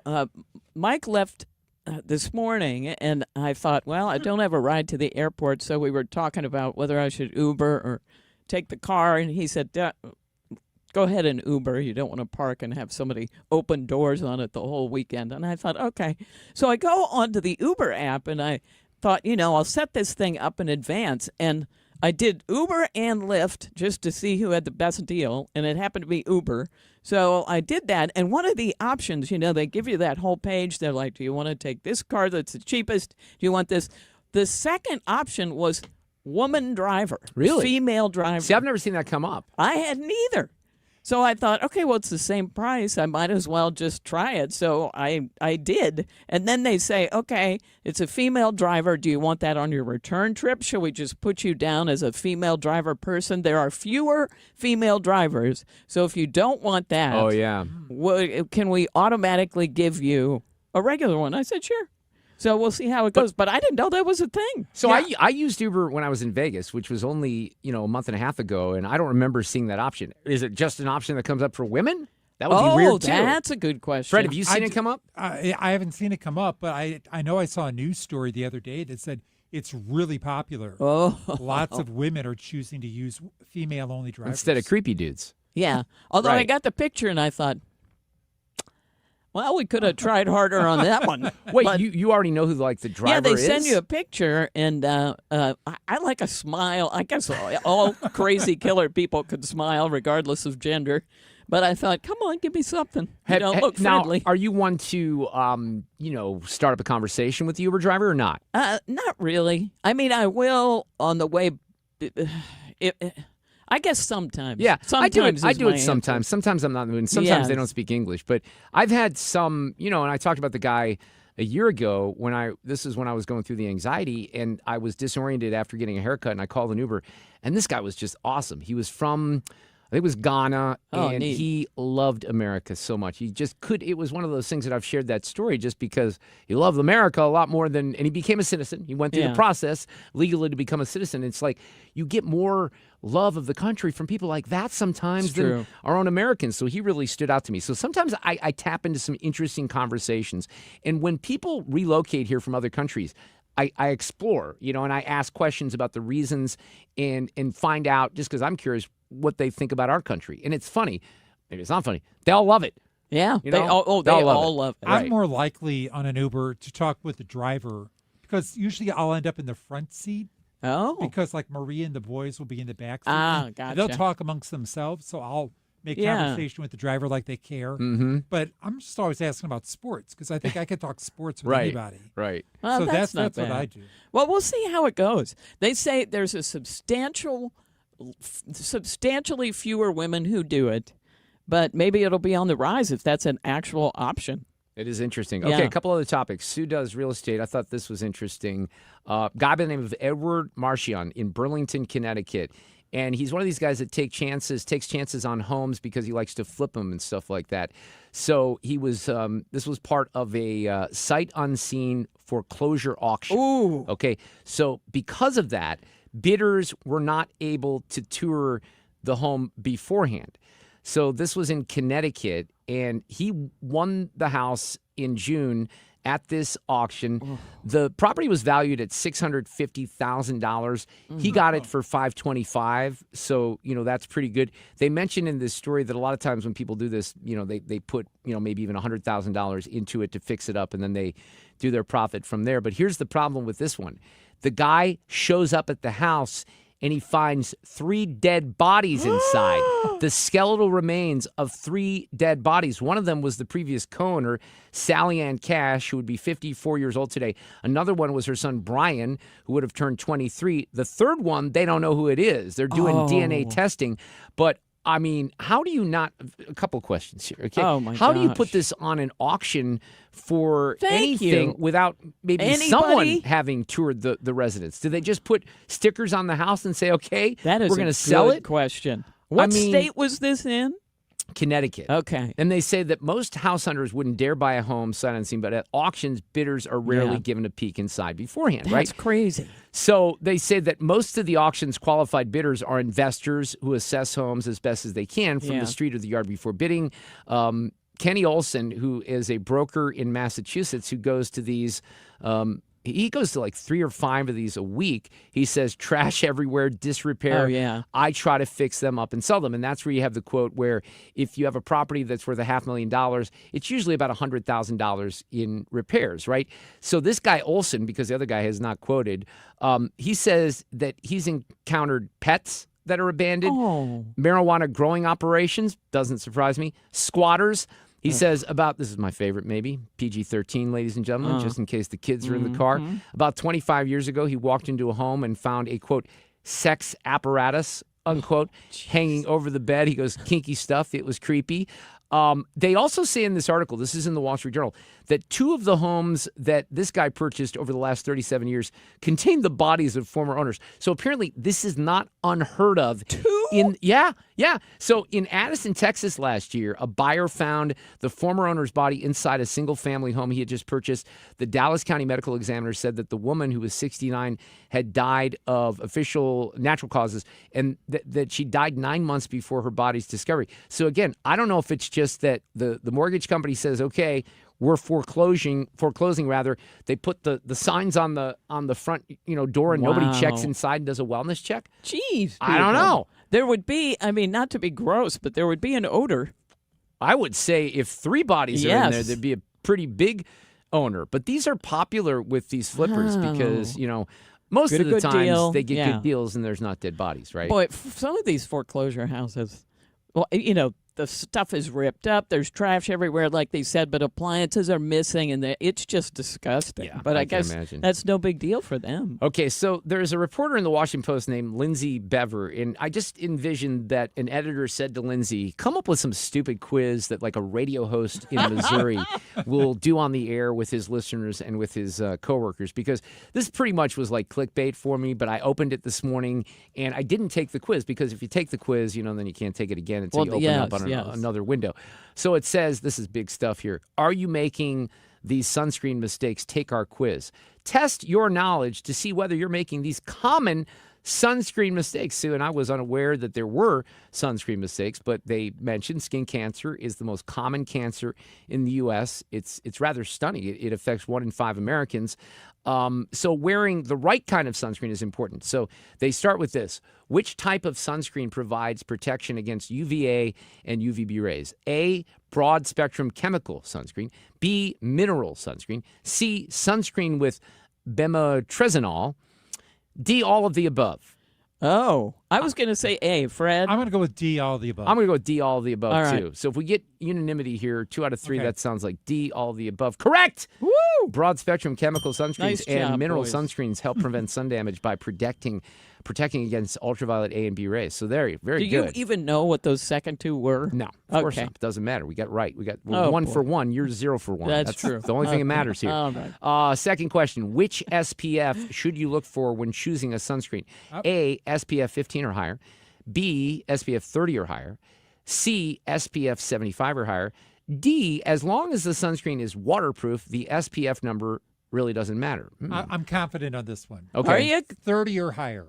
Yeah, I Oh, think you're he's confident. right. All right, I like it then. I like a 15 personally because I like to get a little Oh, color. just a little. But are we going to go with 30 or higher? Because Yeah, I think 30 or Fred higher. knows stuff. That is correct. Way to go, Yay. Fred. All right. Like 75. Like some people put on 75. It's Yeah. overkill. What's the? They were just throwing us with that D question there, waterproof stuff. All right, number 3. So you're back on the board. Congratulations. Okay, thank you. How Appreciate much it. sunscreen should you apply to your body? A pea-size amount. B, a dime-size amount. C, roughly the equivalent of the amount that would fill a shot glass. D, roughly the equivalent of the amount that would fill a coffee mug. I'm probably going to go C, but that's the shot Oh, for your glass. whole- I'm with you, Mark. Well, wait, that's for the Shot whole glass. body. Whole Shot body. glass. Well, yeah, pea's not going to be enough. No. Shot glass. So shot glass. Okay. But, you know, That seems like a lot. okay, but though, see, the doesn't other it? thing is, Whole like, body. I use the spray. Yes. Okay, let's see Yeah. what they say here. C is correct. Woo! Way to go, Fred, Fred. you're 3 for 3 here.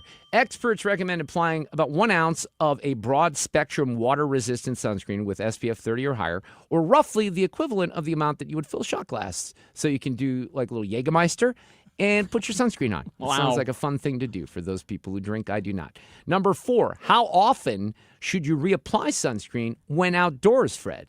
I feel like Fred is the Yeah, target Fred, here. you're A, the man. I think you stumped me. Once is enough. No need to reapply. No, wrong. B, every 30 minutes. C, every 2 hours, or more often if you're sweating or swimming. D, only after swimming. I'd say every 2 hours, but Yeah. I don't. Every 30 minutes seems like a lot. What do you think? If I'm in the water, that's a whole different deal. It is. It But is. that's where they put the water one after the third choice, right? Yeah, Every you're 2 right. hours. They kind of hedged on that. So you want to go with every 2 hours or more often if you're sweating or swimming? Fred, what do you want? Yeah, That's what let's I do want. that. I'd Okay. honestly do it every hour, but that's not an option. C, every, correct! Way to go, Fred, you are is just kicking it. generally reapply your sunscreen about every 2 hours, but you may need to reapply more often if you're sweating, swimming, or engaging in an activity that will rub it off, such as drying off with a towel, Fred. 5, question number 5. Which of the following are risk factors for melanoma, the most serious type of skin cancer? A, if you've had 5 or more blistering sunburns, particularly in childhood or adolescence. B, if you've tanned indoors using tanning beds. C, if you have a personal family history of skin cancer. D, all of the above. That might be that's a D. I would say D. D? Yeah. Boy, I'll tell you what, that last time, I haven't done this a lot with tanning beds, but I did it one time. You might remember this, Fred, before I went to Mexico, probably in 2019. And I had the worst itching. It was miserable. It Oh. was miserable. So let's see. Let's go D here. Correct. Way to go, Fred. You Having are awesome. 5 or more blistering sunburns between the ages of 15 and 20. See, I have dark skin and I have, enough hair that earned me the nickname from one of my college roommates that he called me the missing link. So that's dude, that is SPF like Wow. 150. When you have, that's a good point. As I've gotten older, it's shedded. This is so gross, but I'm just telling you. But if you would Thanks. see my son Evan, the one who has my grandchild, he looks like he could be at the Houston Zoo. Wow. There's so much Wow. hair. Really, it's unbelievable. It's That's something. not, it's quite a sight to something see. yeah, No, I okay. know. I'm sure he loves you telling that. Yes, Yes. that's but 6 of 10 questions. Which of the following are warning signs of melanoma? A mole that has an irregular or uneven border. A mole in various shades of tan, brown, or black, not a solid color. A mole that is bigger than the size of a pencil eraser. All the above. I think that's all the above also, right? Yeah. Yeah, okay, we'll go with correct. Fred, you're on fire. 7. In addition to reducing skin cancer risk, sunscreen also helps protect against which issue? I can't. Hyperpigmentation, vitamin deficiencies, allergies, acne, scars. Huh? Okay, you're going to have to take a guess on this one. Boy, I don't know. I have I'll say hyperpigmentation only because I have no idea what that means. Correct! Look at that! Good. All right. We'll have to look that word up later. Which of the following statements are true when it comes to children in sunscreen? A, babies younger than 6 months should only be covered in very high SPF. B, babies and children older than 6 months can use sunscreen to help protecting against sun damage. C, children do not need as much sun protection as adults. D, children should never use sunscreen. I think it's babies and children. D. B, babies and older than 6 months can use sunscreen to help protect against sun damage. We'll go with that. Correct. See, that was easy. Look at it. You both Question are number killing 9. it. Do you need sunscreen one indoors? No, windows in your home block UV rays. B, you need sunscreen indoors only on sunny days. C, you need sunscreen indoors only during the summer. D, you need sunscreen indoors every day because you can get UV exposure through the windows. What do you think? Every day in your house? No. I'm going to say windows in your... Oh, it's D, because you can get UV exposure through windows. That's D. 10 of 10. I'm got to hurry here. What is the best way for you to protect your skin from sun damage? A, use only sunscreen. B, rely only on shade. C, use sunscreen plus a multi-pronged approach such as protective clothing, hats, sunglasses, and shade. D, none of the above. Let's go with C. What do you think? Yep. Well, we got 9 out of 10. Oh, That's no, pretty good. really? No, that was right. Oh, C was okay. correct. That's because it was the dumbest, easiest quiz ever, right? Traffic from the 97.1 FM Talk Traffic Center. But I clicked on it, right? Yeah, I clicked on it. You did. Accident southbound 170. This one is near Ladue Road. They had the left lane blocked. They're working to get that off to the shoulder. And we also had an accident eastbound 6440 before McKnight. That one has been cleared. But listen, we've got a lot of people headed into downtown tonight for the concert. What'd you say, Usher and who? Chris Brown. That's right. So 64, slow pockets approaching 270 through Big Bend and lined up again at the Poplar. Now westbound on the bridge, there was an accident as well. And a huge problem on the Illinois side. Accident 255 at 162, and this due to an accident involving a motorcycle, and they've had to shut down the southbound lanes. We've got eastbound 270 jammed, headed for the Chain of Rocks Bridge, and 64 westbound lining up at Kings Highway. I'm Sue Thomas, and that's traffic. 97.1 FM Talk, St. Louis Conservative. You know, Chris Brown probably needed Susan L. Ward's help in the past. Hey, that guy's had some issues, but he's here tonight. Let's talk about it. That's one way to segue into a discussion about a family law attorney, but honestly, he has had some issues. If you need help and look, you know, honestly, this is an area of the law of domestic violence that she can help you with. We don't talk about that a lot because, look, mainly a family practice attorney like Susan is the end of a marriage, divorce, or things that happen in the aftermath. But she does deal with domestic partnerships and issues related to children all the time, post-divorce issues. So really, it doesn't matter what the issues are. They're very committed to bringing their experience, and they have a lot of it, and their knowledge to help you reach the best possible resolution. It's tough because, you know, you get frustrated with how quickly things work. And the courts got backed up during COVID. They probably are still backed up. They're going to make sure that they get you through the process. And sometimes it's even experience in a way where Susan and her team know the judges and their tendencies for each particular case. You'd be surprised at how much that plays a role with the experience that someone like Susan has here in St. Louis. So if you need her help, it's real easy. Go to the website or call stlfamilylaw.com. The phone number 314-783-9400. The focus on family law and the emphasis on you, Susan L. Ward. Mark Cox here. Don't be fooled by those deceptive ads you're hearing on Missouri Amendments 4 and 5. Get the truth. I'll explain all of the amendments and key local races. Download my August voter guide at 971talk.com. Well, I'm sure you're aware, I guess you can all imagine, that not only are we busy, but other reputable companies are also just as busy, if not busier, and it's only going to get worse. So if you know, I know this is tough, but if your system has not been keeping up with your house for just not this year, but last year, the year before, and even the year before that, if you want to quit doing it and just get it done, just call me, Bart Ehlmann, and it's one easy number, the easiest of numbers that sometimes I forget. So write it down. 314-293-2600, Missouri and Illinois, or on the internet, bartehlmann.com. That is Bart with a B, Ehlmann with an I.com.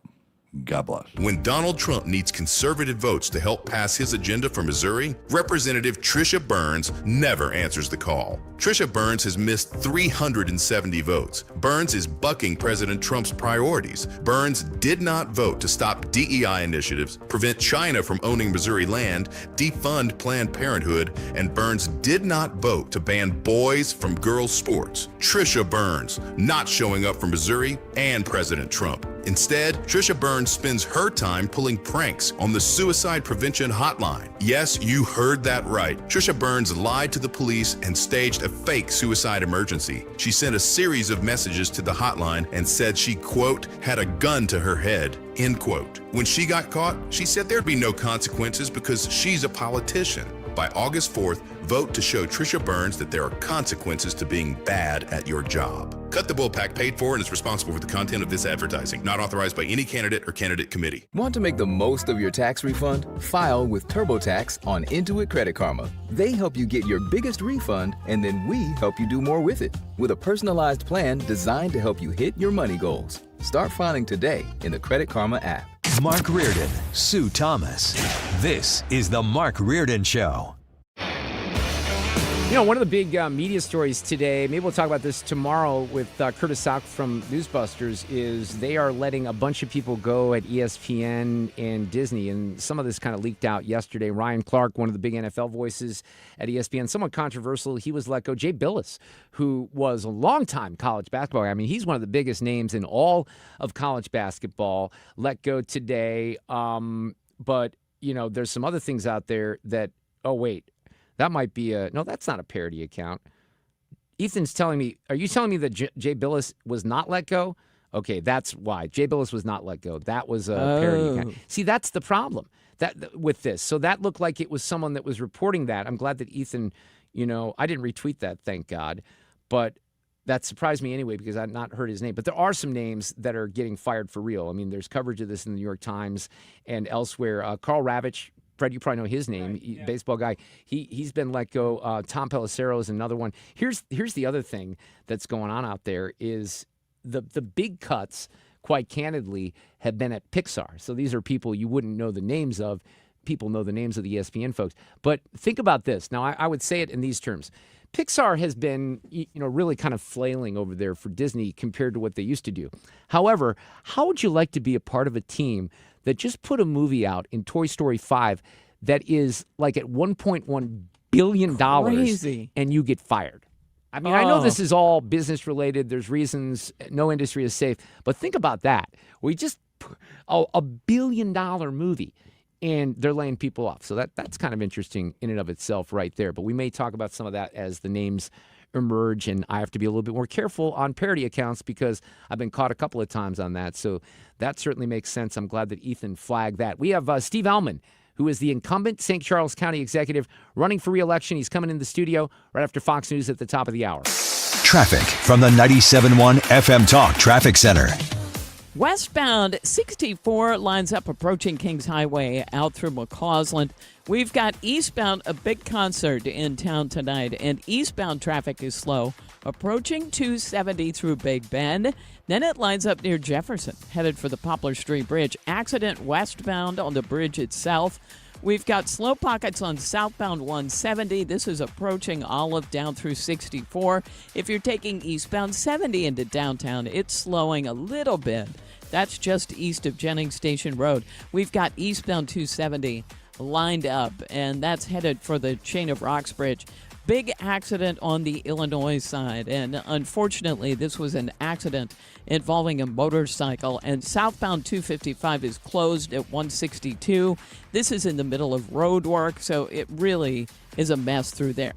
I'm Sue Thomas, and that's traffic. 97.1 FM Talk, St. Louis Conservative. talk about getting some new beautiful siding on your home, courtesy of Banner Construction and James Hardy. James Hardy, an amazing company that's been around for a long time. They have one of the best products that you can put on your home in the entire country or the world, really. The Hardy board is very, very popular. One of the reasons is it's got so many benefits. It's got a great warranty. It doesn't, warp or fade like wood. It looks beautiful. There's a lot of options. You can see this. I often tell folks to go to the showcase. If you go to bannerconstruction.com, click on the tab at the top of the page. There is one that says James Hardy Siding. That'll give you a lot of information. But if you click on the showcase, you'll see homes that have been worked on by Banner Construction. They probably had light, plain vinyl siding that didn't look very attractive, and then they put some Hardy siding with an amazing color, offset it with maybe bright white softened fascia or different colors. You have your options. That's what the team at Banner will do for you, and they'll blow you away with the options. So if you need some new siding or some Pella replacement windows, they specialize in that as well. BannerConstruction.com. Do me a favor. Tell them that I sent you over. You can call 314-569-1050. Banner Construction. Bill, you're an old politician. Yup, sure am. So you know the old-timers warned that someone trying to sell you a pig in a poke was a con man. Well, sure. Well, no offense, Tom, but your politician's Amendment 5 is a pig in a poke, allowing politicians to raise our taxes without a vote of the people, and the politician's Amendment 4 takes away our power to do anything about it.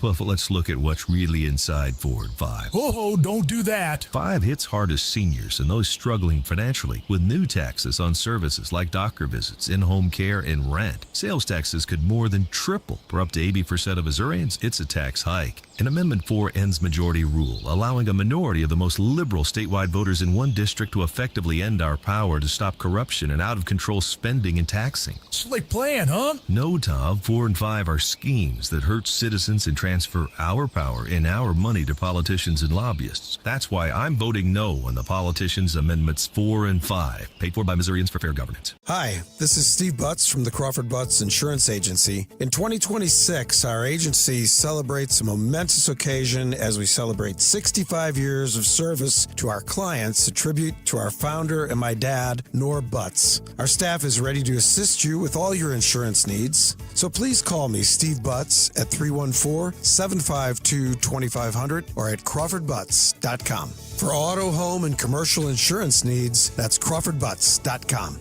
If you're considering an annuity as part of your retirement plan, we need to talk. Hi, I'm Bob Stockdale, Senior Vice President Investments with the ClearPath Wealth Management Group at Stifel and host of On the Money, Saturday mornings at 11 on 97.1 FM Talk. Annuities can be a useful tool for some retirement investors, but not all annuities are created equal. Every week, we meet clients who own complex annuities that don't suit their needs and, in some cases, actively undermine their retirement plan. Before you purchase an annuity, get a second opinion from the ClearPath Wealth Management Group at Stifel. Requesting a consultation is free of charge. To request a free consultation, contact us at clearpathinvesting.com. That's clearpathinvesting.com, or call us at 636-695-2650. That's clearpathinvesting.com or 636-695-2650. Stifel Nicholas and Company Incorporated, member NYSC and SIPC. KFTK FM Florissant from the Kaufman Townsley St. Louis's Injury Lawyers Studio. Call 314-777-7777. That's 314-777-7777. Hey, I'm Lisa Lacera, Fox News. War Secretary Pete Hegseth makes the case for additional funding as he appears before a Senate panel. End this war right now! Protesters interrupted Secretary Hegseth, but he stressed the need for added funds. $1.5 trillion is what the president seeks and what we need to defend the country. The secretary said readiness and training would suffer without it, but committee vice chair Senator Patty Murray noted irony in the need for more money. How is it possible, if their capabilities were, quote, functionally destroyed 3 months earlier, as she claimed? Hegseth said Iran still has capabilities, but because of the U.S., Iran is at the weakest point militarily it has ever been in. Hegseth said the cost of the war so far, more than $37 billion. Fox's Colonel Scott. President Trump sitting down with the leader of Lebanon at the White House. One of the topics discussed, the fight against Iran-backed Hezbollah. We have some very concrete plans already in store for that, with others going in and helping. This comes as Israel continues to battle Hezbollah in parts of southern Lebanon. The group also rejects a potential peace deal between Israel and Iran, where they would be disarmed. Tropical storm Bertha getting closer to the western Florida panhandle. It'll pass Alabama and Mississippi and make landfall late tomorrow in southeastern Louisiana. Top winds have likely peaked at 60 miles per hour. The environment ahead is quite hostile, so the winds are expected to decrease before it does indeed make landfall tomorrow. Fox Weather's Brian Norcross. The storm is about 125 miles south of Panama City, Florida, and 200 miles southeast of Mobile, Alabama. Bertha is the second named storm of the Atlantic hurricane season. Wall Street computer chip and AI makers led the gains for stocks. The Dow added 385, the Nasdaq up 329. America is listening to Fox News.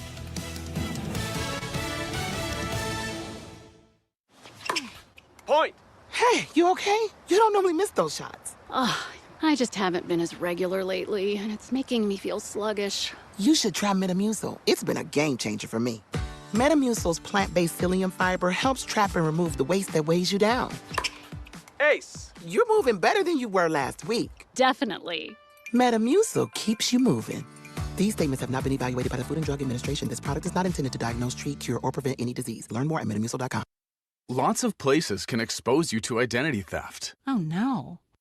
That's why LifeLock monitors hundreds of millions of data points a second for threats to your identity, which is way more than anyone can do on their own. If we find anything suspicious, like new loans or changes to your financial accounts, we alert you right away, all through text, phone, email, or the LifeLock app. Get the alerts that could make all the difference. Save up to 30% with promo code NEWS at LifeLock.com. Terms apply. Air Comfort Service, heating, cooling, and insulation, weather. Our cool front is right on schedule. It has come through. The northwest wind is back. Partly cloudy skies will slowly drop through the 80s for evening plans. Cooler, less humid overnight, 68. Wednesday, sunny. A noticeable drop in the humidity tomorrow, 84 degrees. Wednesday night, partly cloudy, 64. And Thursday, sunny and nice, 82 Thursday afternoon. This is 97.1 FM Talk. Chief Meteorologist Dave Murray. This hour of the Mark Reardon Show is sponsored by Gamma Tree Experts. Your trees deserve the best care. Call Gamma Tree Experts. This is the Mark Reardon Show on 97.1 FM Talk. Wow, I guess we're going to have, I was talking to Fred because we have a lot of our regular folks who are out on vacation this week. Dwayne Patterson usually would be here on a Wednesday tomorrow night at this time, and he is out. Sue's going to be out for a few days as well, so she'll be back on Monday. You know, my wife and I were talking about this. It seems like this is, I think these last 2 weeks of July, a lot of people are out of town on vacations. We've seen some of that on the roads with traffic. I'm not sure today is a good example of that. All right, we have an election that's coming up 2 weeks from today, the primary in Missouri. You will pick a Democrat or a Republican ballot depending on what you are interested in voting for. I mean, you're not limited. If you're someone who's a Republican, you can pick a Democrat ballot and vote on those candidates. One of the hottest races in the area is the primary for St. Charles County Executive. Steve Ehlmann is the incumbent. Bill Eigel and Jason Law, a couple of the challengers. We've had them in the studio in the last week. We have Steve, the current St. Charles County Executive, with us this afternoon. Hello, Steve Ehlmann. How are you? Hello, Mark and Sue. How are you guys? Good, good, good. Get right up by that microphone because we want to hear everything. And I don't know, I'm guessing you might have listened to some of the earlier interviews, but let's kind of... No, actually, I didn't. Oh, you didn't? No. Okay, well, we've got a couple of questions. Not that I don't listen to your show, but I wasn't sure. Did you make Colleen listen to him, though? Isn't that part of his job? No, I can't involve him in the politics. Oh, that's separate from that. Yeah. All right, look. The bottom line is, and I've known you for a long time, right? Yeah. So how long have you been St. Charles County Executive? 19 years, 6 months, and 24 days. But who's counting? Yeah. So a couple years ago, you're like, I'm out, right? This is my last term. I'm not running for re-election. I threw away all my signs after the last election. Did you really? Yeah. Are you joking? I you really threw did? away a couple $1,000 worth of signs that I had to replace when I changed my mind. But why did you change your mind, Steve? Well, I changed my mind. First of all, I didn't decide not to run because I don't love my job, and I'll be very happy if I get to do it 4 more years. What I was kind of disgusted with was just what politics had become, how the Republican Party had kind of split on issues, and politics just hadn't just wasn't nearly as much fun as it was before. And, I figured, okay, we'll let some younger people do it. But I had people ask me over and over, would you run again? And they finally convinced me that it was in my interest, as well as the interest of all the people who work for me, and more importantly, the people of St. Charles County, that I give it one more try. Okay, but I mean, if we're being honest here, you would not be in this race if Bill Eigel wasn't one of your opponents, right? That's true. And my condition of running, and I told people, I said, if a year out the polling shows that I'm the only one that can beat Bill Eigel, I'll get in. And it did, and I did. So why are you so concerned about Bill? And do me a favor, because I really need you a little close to that mic, because I want people to hear this. Yeah. Well, it's just a difference in styles. And his style might have worked in the legislature. Personally, I don't think it did. But that he was an obstructionist, right? He was an obstructionist. He was, and there's a lot of unwritten rules in politics. The filibuster in the Missouri Senate, that's not in the rules. And the rules allow the majority to cut off debate anytime, but it's a tradition, and it's an unwritten rule, which works as long as somebody doesn't abuse it. And I think he did abuse it. And it was something that when I was in the Senate, I filibustered. And I tried to take maybe a bad bill and make it better, or try to get people to just pull it off. But, we didn't shut down the whole system. Right. That year, I think they passed 37 bills. And how much did we pay those people to go up there every week? And how many hours did all the people in the House and Senate have to be away from their families and yet got nothing done because a few people killed everything that went to the Senate floor? Well, what do you think? What is this race about in St. Charles County? From the people who don't like you or don't want you to be, county executive again, they and Bill talked about this. Jason talked about it a little bit. A lot of growth, which is good for St. Charles County. Some people are concerned about too much growth. Apartments, we'll talk about that. But the budget numbers in particular, this was something Bill focused in on Friday when I was here, the explosive budget numbers in St. Charles County. So what would you say about that? Because the numbers, if you just look at the math, seem pretty high with your budget compared to where it used to be. Well, a lot of conservatives have been talking for years about putting the 10 Commandments in the classroom. I think while we're putting them in the classroom, we should put them in the campaign offices too. Okay? And I'm not just talking about Ronald Reagan's 11th Amendment, about not saying anything against the Republican. I'm talking about the 9th Amendment, which says, thou shalt not bear false witness against your neighbor. And those numbers that Eigel is using are meaningless. Our last meeting, we're going to approve our tax rates. And we made a presentation, and over the last 19 years, the amount of money that we spend, the amount of money we spent per person went up 2.7%. Okay? So you take the number of people, what we had in 19 years ago and now, and you adjust it for inflation and for the additional people, you get a per person increase of 2.7. Now you're going to say, well, wait a minute. You're telling people you didn't raise taxes, and we didn't. You know where the 2.7 came from? It came from the General Assembly when Eigel was there. After Wayfair, the Supreme Court said you could do it. They went ahead and allowed the county to go ahead and tax out of state sales. So that 2.7 more isn't because we raised anybody's local came taxes. From the state. It was raised by the legislature. He likes to talk about personal property taxes. Nobody likes personal property taxes, right? Now he thinks he can get rid of the method in which I think people are paying those personal property taxes and have money. Some of this is confusing to even me. But have money from the budget from St. Charles County cover those expenditures from personal property tax. Is that even realistic in your mind? Yeah. The fat. Okay, the fat in our budget, I guess you could argue, is at 2.7%. But 80% of our budget is earmarked. You remember this, 30, 40 years ago, people got tired of just passing tax increases, and they wouldn't pass them unless you told them what they're going to be used for. Yeah. So in St. Charles, we passed a tax for capital, to build a new courthouse, build a jail. We passed one for transportation to create our road board and build our roads that we needed to build. and we had one for parks, and it was actually the use tax. It was dedicated to parks only. So if you want to sell the family arena, okay, that's fine. You can sell the family arena, but that money can't be used for what he wants to use it for. It has to go back into the park fund. And if you take it from the So the family arena is transportation- actually part of that, part of the park fund? Uh-huh. That's interesting. Yeah. No, the family arena is in the park fund. So is the family arena would be in the capital fund. Okay. It was paid for out of the capital fund. The NEC was in the park fund. I apologize. But my point is, if you could do it, what you're left with is that 20%, and the 20% that you can actually move around, 69% of that goes for law enforcement. So the other problem is the Constitution. The Constitution's quite clear. You cannot use public money for a private purpose. Make sense, right?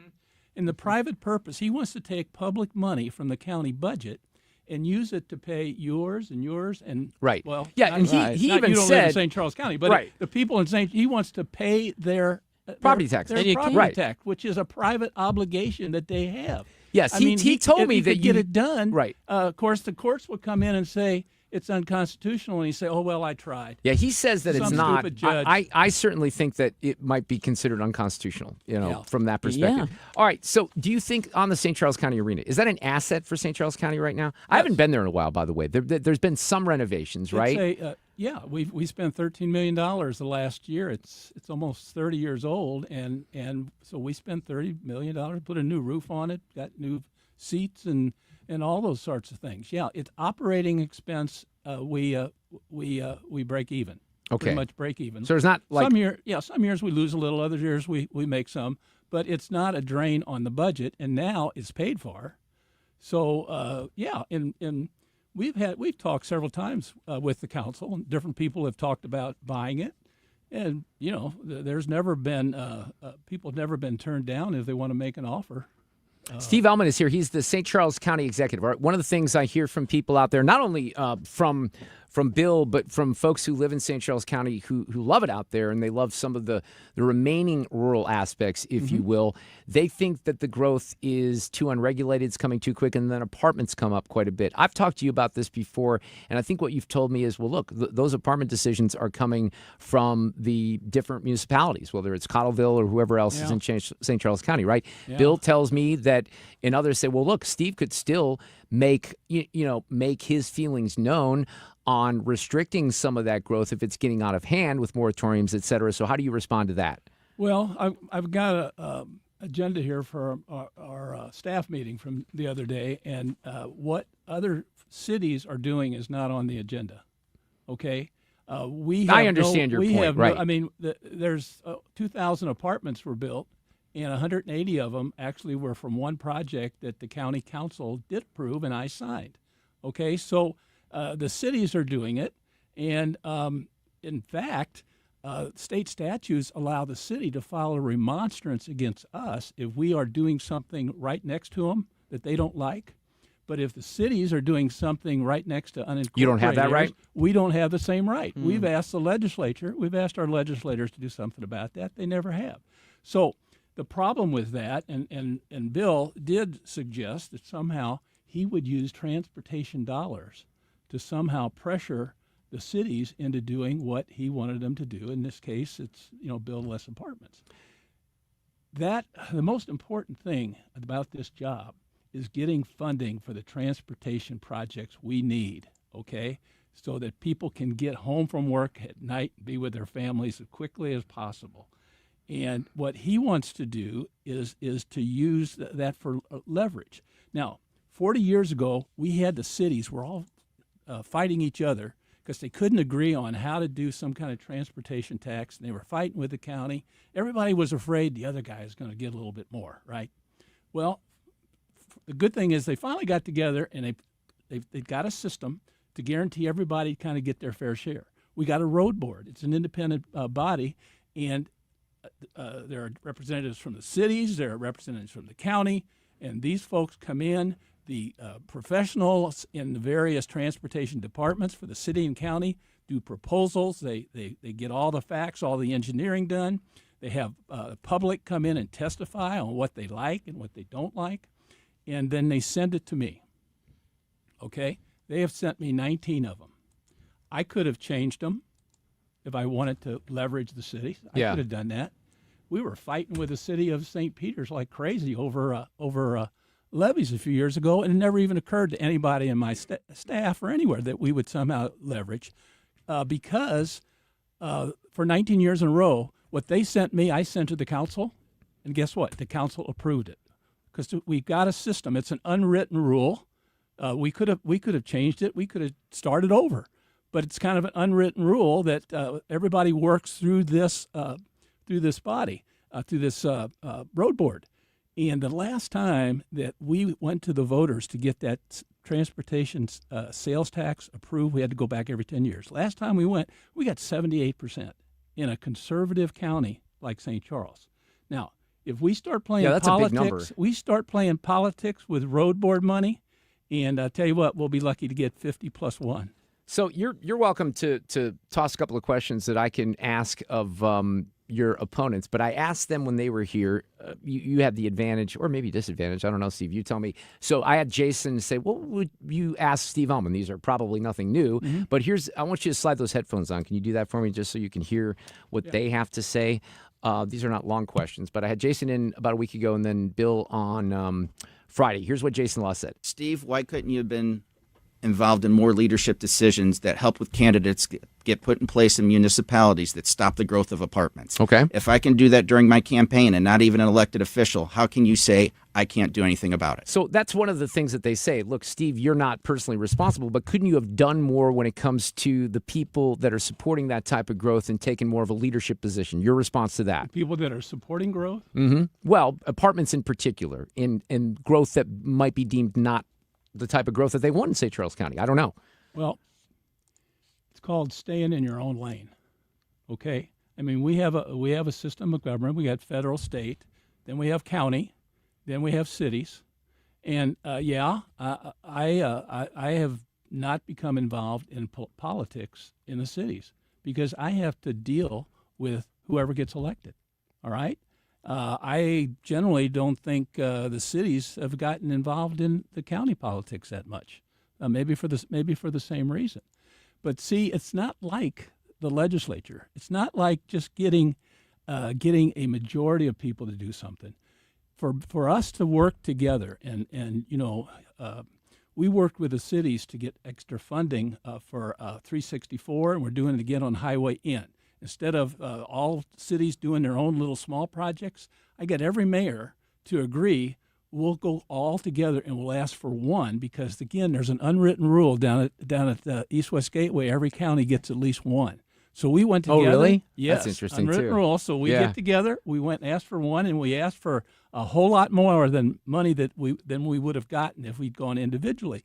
But for that to work, I've got to get every mayor to agree to it. Okay? And again, Bill had a hard time getting along with other Republicans. The real challenge for him would be to get along with our mayors, some of whom aren't even Republicans, and a lot of them just really aren't very partisan at all.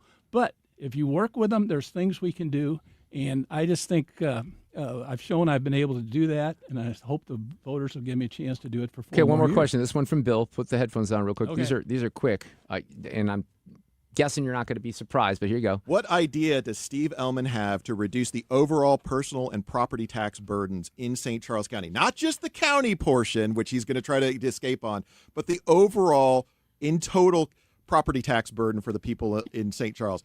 All right, Steve, that's the question from Bill. He knows the answer to that. And that is the only way you can do that for all the political subdivisions in St. Charles County is through the state. I mean, the state, St. Charles County and all the cities there are political subdivisions. Right. Okay? Now, the cities are created by the county. Most people don't know that. St. Peter's was created back in 1911, I think. But after that, we have no control over what cities do or don't do. There's something called Dillon's Rule. They have the powers the legislature gives them. If the legislature wants to give the county the power to go ahead and or are basically say that nobody can have any more personal property tax, they can do that. And Bill Eigel tried to do that for 8 years and couldn't get it done. Yeah. And again, we've already mentioned the constitutional issues on trying to do this. So even if there was fat in the budget, which there's not, and even if he could constitutionally get to it, he's got to go and ask the people. He's got to go and ask the people to change the charter for him to do that. And one of the things he wants them to do is to give him, the power to take whatever money in the budget that he thinks is surplus and call it reserve. All right? You know about separation of powers. We got it in Washington. We got it in Jeff City. We got it in county government. I don't get to say what the budget is. The council passes a budget, and if I like it, I sign it. If I don't, I veto it. What he wants to do would give the county executive the power to just ignore the council and pull things out of the budget and say, "All right, we're going to give this away." So you don't have a line item power. On some things I do. Okay. On some things I don't. But the point is, the powers I have are the powers that are in the Missouri Constitution that give a charter county certain things. Okay. Whoever has this job after January 1st is going to be the county executive, not the dictator. All right? The powers that this office has, and they are considerable, but they're not absolute. And you've got to work with the council to get 4 votes to do anything. Then you got to go down to East-West Gateway and work with all the regional leaders. And I'm very proud of the fact, Jefferson, Franklin, St. Charles, and St. Louis County executives 2 years ago went to Jeff City and got funding, got $50 million in state funds to do a training center. Okay, and it's going to, we're very close to, we went ahead and turned it over to a bunch of law enforcement people. But they're we very talked about this close to before. building. It's a great project. Yeah. And it, not just a good project for law enforcement, but if we can work together and get all the leadership to agree on something. Believe me, it wasn't easy getting Sam Page to agree with things that I wanted to do. So there had to be some give and take. But if we can do it on that, we can do it on other things. Did you have to go as a patient in his off hours to get it done? Is that what happened? Steve, we're out of time. Good luck. It's down to the wire here. Mark. People are voting already, right? Pardon me? People are voting already. They start. Oh, yeah. And I talked to Kurt Barr. He said to tell you that he's having twice the turnout that he did. Look at that. It's the power of 97.1. Yeah. Good luck in 2 weeks. All right. We might have you back before then. Traffic from the 97.1 FM Talk Traffic Center. On the roads, if you're headed into downtown tonight, it looks like eastbound 64 has slow pockets approaching 270 through Big Bend, and westbound a little slow there, Hampton out through McCausland. Now 70 westbound is okay out of downtown. There's a little volume at the Blanchette Bridge and also near Bryan Road before it opens up. 64 out west is slow, but it's mainly Lake St. Louis Boulevard out through the 70-64 split. Southbound 270, slow pockets approaching Olive, down through Gravois. 55 looks pretty good. And if you're headed into Illinois, there's volume westbound on the Poplar. And don't forget, just a awful accident on southbound 255 at 162 involving a motorcycle. Please avoid that area. I'm Sue Thomas, and that's traffic. 97.1 FM Talk, St. Louis Conservative. If you have been in a car accident in the past and have settled your case, I may have some good news. Some unethical lawyers have people known as runners who come directly to your hospital room or home and solicit your case. It's a disbarable offense. Anyone that would hire these scumbags needs to have their heads examined. I'm John Morgan of Morgan & Morgan. Now for the good news. If this happened to you, we will sue these lowlifes and fight to get all your fees back. And then look and see if these bottom feeders also malpracticed your case and sue them for that too. You have nothing to lose and everything to gain. Visit forthepeople.com for a free consultation or call Pound Law on your cell, pound 529. If someone does this to you, call the Bar Association and report them. Let's fight these bums. Morgan & Morgan, forthepeople.com. Injured? Dial pound law or visit forthepeople.com for an office near you. It's Mark Cox. Celebrate the month of July with Zero Res. Get 3 rooms of carpet clean starting at just $129 and get your air ducts cleaned for $5.99 per unit. Book online at ZeroResSTL.com and take advantage of the savings. Wesley Financial Group is not a law firm. Ask yourself this question. Is it really worth holding on to that timeshare that you know you need to get rid of? Here's the truth. The average maintenance fee just went up over 17%. That could have been 117%, and there's nothing you can do about it. When you buy a timeshare, you give them a blank check for annual maintenance and assessment fees. I'm Chuck McDowell, founder of Wesley Financial Group. For 15 years, I've helped over 50,000 families cancel their timeshare. Not sell it, not transfer it, cancel it. Did you buy a timeshare because they told you it was a great investment and your maintenance fees would never go up? That's a lie. Are you ready to get rid of your timeshare once and for all? Simply call us and I'll send you our timeshare exit kit that explains all your options for cancellation. Call Wesley now for your timeshare exit kit. 800-619-3377. That's 800-619-3377. 800-619-3377. Annie Fry here. If you're nearing retirement or already retired, call my friends Thomas Helbig and Bob Kershaw with the Retirement Advisory Group. They'll show you how linking to the market is much safer than owning the market for your retirement savings. They are the official financial advisors of my show. Go to retirementkey.com. This is the Mark Reardon Show on 97.1 FM Talk, St. Louis Conservative.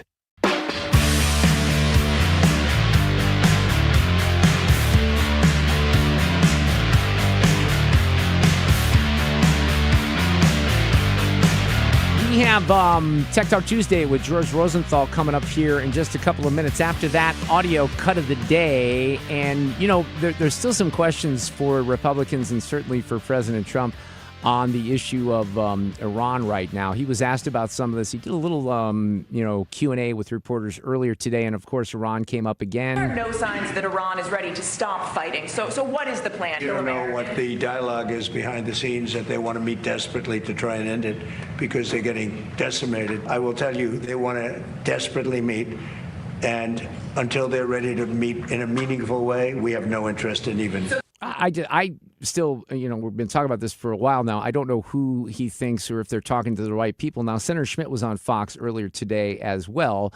I'm in the camp, and I have been for a while. I think you know this, that I think this thing has gotten out of control, and it's turning into the Q word, the quagmire. And this was a guy that campaigned on no more foreign wars. We've had some soldiers that have been killed. I don't know what the way out of this is. If it's bombing, this mountain that has the nukes and just keep bombing it, I think that's probably a good idea. But what defines victory here? Because that's very, very unclear. Well, I think the president's been clear from the very beginning of this sort of limited engagement to make sure that Iran doesn't get a nuclear weapon. And if, by the way, they're going to shoot at ships in the Strait, we're going to shoot back. And that's what you see right now is the decimation of their ability to wreak havoc in the Strait, and also to ensure that they can't get a nuclear weapon. The president's been clear about that, and I think all of it, the military action, creates more space for the diplomacy. The president's been very clear about that. I think we were close a couple of weeks ago, actually, but the Iranians walked away and resumed their attacks on ships in the Strait. So the president's not going to tolerate that, and I think that's where things stand. But the truth of the matter is, it's been where it's been for a while, which is the Iranians can come to the table or they can't. It's up to them. Yeah, and the president seems to, when he was asked that question in the previous soundbite by the reporters this morning, he deflected in a way that said, look, you don't know what we're doing. You don't know what we're doing. We're having talks behind the scenes. Senator Schmidt thinks that diplomacy is still an option. I'm in the camp that says there's no way you reach a diplomatic solution with a crazy regime like this. The president's North Star always in all of these things is to seek diplomacy, which is what he's doing. But we have the ability to protect American interests along the way, particularly on the Strait right now, make sure they don't have a nuclear weapon. So I think the president knows that it's up to the Iranians here if they want to make a deal, which would include ensuring they don't have a nuclear weapon. Well, I mean, we keep hearing that over and over again, but I thought we had a memo of understanding. That did not go very well. We'll continue to obviously cover that. Tech Talk Tuesday coming up next. Traffic from the 97.1 FM Talk Traffic Center. On the Illinois side, 255 southbound remains closed at 162 due to an accident involving a motorcycle. Please avoid that area. A lot of construction in that area as well. and westbound 162, just a parking lot at 111. Now, there's some moderate volume westbound on the Poplar Street Bridge, but eastbound is just a little slow on the Missouri side. Now, eastbound 64, we do have the Usher concert tonight. So a slow go approaching 270 through Big Bend. Huge jam on southbound 170, and that goes back through Olive. Southbound 270, it's more moderate volume, but it's Page down through Gravois. 55 is okay. And out west, 70 is slowing at Bryan Road. We had a report of an accident there. 64 slowing Lake St. Louis Boulevard out through the 64 split. I'm Sue Thomas, and that's traffic on 97.1 FM Talk, St. Louis Conservative. I'm Bill Hemmer, and these are the most impactful moments in American history. Can you put a price on treason? Robert Hansen could. $1.4 million. When Hansen joined the FBI, he took an oath, swearing to defend the U.S. Constitution against all enemies. Beginning in 1979, Hansen would spend the next 22 years of his career as a Soviet spy. While operating within the FBI's Soviet counterintelligence program, Hansen supplied Moscow with some of America's most sensitive secrets. And on February 18, 2001, the deception was brought to an end. A cold day in Virginia's Foxstone Park. Beneath a wooden bridge, Hansen dropped a garbage bag filled with classified materials. And with that, Robert Hansen was caught red-handed. America 250 on 97.1 FM Talk. Sponsored by Paramount Men's Medical Center. If this is the year you're going to upgrade your backyard, call Chesterfield Fence and Deck. It's Mark Cox here. ChesterfieldFence.com is the easy website for you to get to. You go there, they're going to give you a free in-home estimate. They're going to give you free project design. And right now, when you mention my name, they will give you 48 months same as cash financing. Think about that. You get the job done now. You take your time paying for it. You don't pay any penalties and interest. You just get your backyard looking great. It doesn't matter what you're looking for. Of course, they do wood fences and decks. They can do the composite decks that are basically maintenance-free, and they can do that for the fencing as well. But maybe you've got something bigger in mind. Maybe you're going to put in a sunroom. You're going to put in an all-season room, maybe a pergola in the backyard or a new fireplace. You can trust my friends at Chesterfield Fence. They've been doing this since 1968. They take a lot of pride in what they do. Check out their reviews online. Tell them Mark sent you. Go to ChesterfieldFence.com. According to MasterCard, nearly half of small businesses have been a victim of a cyber attack. As cybercrime escalates, ThrottleNet is calling on businesses to strengthen their security posture by taking a free online IT security audit right from your desk. This 3-minute online assessment provides an immediate score to see security gaps and vulnerabilities in your network. For 26 years, ThrottleNet has supported your business IT everything right here in St. Louis. In fact, no client of ThrottleNet has ever paid a ransom. So visit ThrottleNet.com/971 to take the free assessment today. Hey, Stewie, I need some cash. I need money. Who doesn't need money? What can you do for me? You know, Annie, this is a question people ask all the time. Now, pay attention because this is important. Don't get a home equity line of credit. A home equity line of credit is a credit card in your house. It's typically not a fixed rate, so it's an adjustable. You pay interest only. And there's a short-term opportunity to take the money out, and then later on, it turns into a loan that's a really high interest rate. Cash out refinance. That's the most important thing. Refinance your entire mortgage. Get the best rate that's out there. Give yourself the opportunity to refinance later when the rates drop. A cash out refinance is a little bit higher of a rate than a rate and term refinance. Do the cash out now, set yourself up for the future, and get the best deal out there. Just do me one favor. Don't tell my wife about this because she's going to want all the cash in the world to buy a new car. Well, if you want to know more, Google the Bagel Loan to find out more information, or call my friend Stewie, 314-324-4440. That's 314-324-4440. Google the Bagel Loan for more information. NMLS number 226715. Men, are you just not feeling it? Could be your testosterone. U.S. Men's Medical Center in St. Peters helps men experiencing loss of energy, focus, concentration, and low libido. Check out the testimonials at usmensmedicalcenter.com. Patients are excited about feeling great, having energy, improved libido. Plus, they love the staff and the fact that they accept all insurance, including Medicare. Call U.S. Men's Medical Center at 636-244-5333. USMen'sMedicalCenter.com. It's time for a $98 AC tune-up. TaylorMade.com. 5:36 in this portion of the show on a Tuesday, sponsored by Jerry Kelly Heating, Air Conditioning, Electrical, and Plumbing. 250 years of capitalism, private ownership, and rugged individualism. America 250 on 97.1 FM Talk. Sponsored by Paramount Men's Medical Center. Tech Talk Tuesday with George Rosenthal of ThrottleNet. ThrottleNet.com. Oh, yeah, he's back, ladies and gentlemen, for another visit on a Tuesday afternoon. Hello, George. How are you this afternoon? Hey there, Mark. Good afternoon. I'm so glad to be back. He sends topics over every Tuesday, and I love the topics, but I'm going to do something a little different. I'm going to do topsy-turvy on you because your bonus topic is the one that interests me the most because I have a pet peeve for it here in the city of St. Louis. Sue, how many times have I complained about sitting on 14th Street, in particular, in front of the stupid bus station? A lot. And nobody going through the lights, and we're just sitting there. So, George, your topic is the evolution of smart traffic signals. Ooh. Please give me some hope. Yes. Oh, have we been talking about this for years or what? I cannot wait. And now, of course, St. Louis City is not exactly the most fast to get to going. No, so who knows when this is going to be installed. So I'm sure this will be out in the county or over in Illinois before we see it in downtown, which I really hope we see it in downtown. But these are smart traffic lights, obviously using AI, using all kinds of different sensors that are put on them. But instead of having a traditional traffic light, if you don't know, there's a big green box that sits at every intersection, and there's basically just a timer. Mm-hmm. And it just says, lights go for this amount of time, and this during this time of day, and then it fluctuates. This is no box with a timer. So this is AI saying, okay, on Tuesdays in July, the traffic is a lot lighter at this intersection because people are on vacation.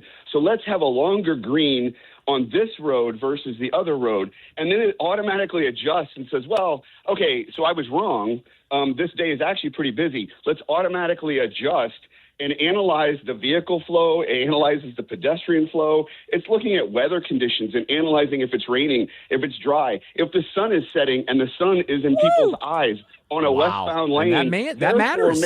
Yeah. It totally matters. It takes into effect everything around it and everything the drivers are experiencing in order to make the lights easier on everyone. And I cannot wait for this world. I can't either because I can't tell you how much, I know it's part of driving and everything, but the most frustrating thing is sitting at a light and not having that light turn and there's nobody going through the other way.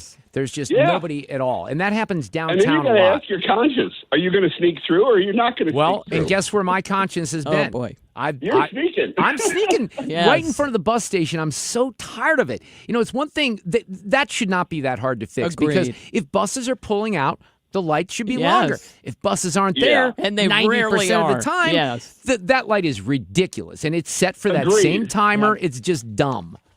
And can we all get it out in the public now since we're live on the air?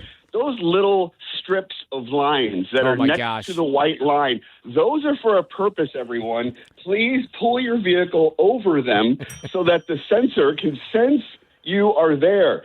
The people that do not pull forward to the white line and the sensors do not sense you're there. It's a magnetic strip built into the concrete. If you don't pull over that all the way, you may just sit there a little longer. Okay, George, Sue remembers this, and Fred, they were horrified when this happened. So there's an intersection by my house. It's actually coming out of Merrimack Station. There's a fast lane there in Sugar Fire at 141 and 44. And if you're coming out of that, you're turning left, which would be north onto 141. There's two lanes that turn there. A couple years ago, I'm sitting in the left-hand lane, and there's someone in front of me that is not even close to being pulled up to the sensor. Oh, and the that would drive me crazy. Well, but then the person in the right-hand side was the same thing. So I literally got out of my car. I scared the living daylights out of this old woman. And I'm like, look, you got to pull up here a little bit. She jumped out of her seat, but I didn't know what else to do because we had sat through a light cycle. I'm like, I'm not doing this again. Oh, no. Yeah, you have to do something at that point. Well, I did, and it was frowned upon by my colleagues. You but don't get out of the car. I do stupid things, Sue. What can I tell you? Well, All I right, get it. speaking of stupid things, one topic you have here is the death of the dumb object. Talk about that's that, George. for sure. Yes, I'm so excited about this. I know my son and daughter who love Legos. They will certainly love this. But let's just start with toys, and then we're going to move into some cool other things like TVs and such. But Lego is making they're turning Lego dumb plastic blocks into smart AI blocks. Of course, any block that's bigger than a 2x4. So, you know, the little notches on top, you got 2 across and 4 long. You're going to have a sensor, multiple sensors in there, from gyroscopes to accelerometers to AI understanding and talking to other Lego chips, so that when you build something, it knows what you're building and it knows what other pieces are nearby, and turn on lights that are built into the bricks.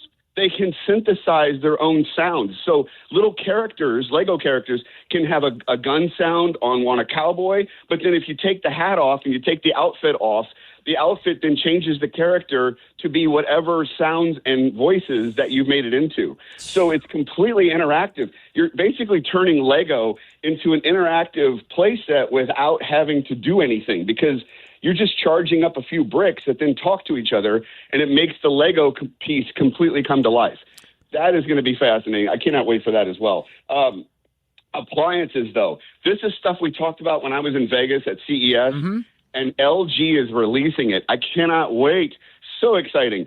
You're talking about stoves that talk to the refrigerator. The refrigerator is, of course, full AI with sensors and cameras. And when you pull something out of the fridge, okay, well, let me back up. Let's just say this. The refrigerator is so smart to know that between 6:30 in the morning and 7:15, when everybody's getting ready for school, the door is open 6 times every morning on average. So before 6:15, let's super cool the refrigerator so that when the door is open 6 times, it doesn't get warm right away. That's the first thing we'll start doing. Then you pull out the breakfast burrito. It automatically realizes you've pulled the breakfast burrito out through cameras and sensors, tells the microwave to get ready for whatever is coming next. And when the burrito goes into the microwave, it senses it through cameras. It knows that, automatically sets the time and starts cooking the breakfast burrito. Then, let's say it's dinner time, and you pull out some food. It knows you're about to bake something, or you're going to put something on the stovetop. It will talk to the stove. And when you're ready, you just tell the stove that you're ready to cook, and it just turns everything on to the exact temperature it's supposed to be. Dang. Because the appliances know everything about the food you're about to cook. So wow, George, that's kind of cool and everything, but that sounds like you're making me stressed out just talking about the tech helping me in my house. Like, I have this relatively new washer and dryer, and there is a function on there where I can use the app, and I haven't even tried it yet because I'm even intimidated by that. But this is like 100 steps beyond that. Oh, yeah. This is 100 steps beyond that. It's getting to the point where your washing machine will watch what you put in it. And based on the textures, because it's looking with a camera, a very high-definition camera, if you put a towel in that's got a different viscosity or different threads than a shirt, it knows what you're putting in, automatically changes the cycle, the times, will distribute the soap, everything automatically.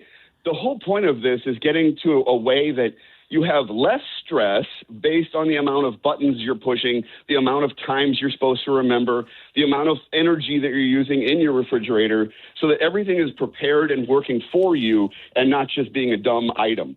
It's genuinely going to change the way we live our daily lives in our house. How far away do you think that is, George?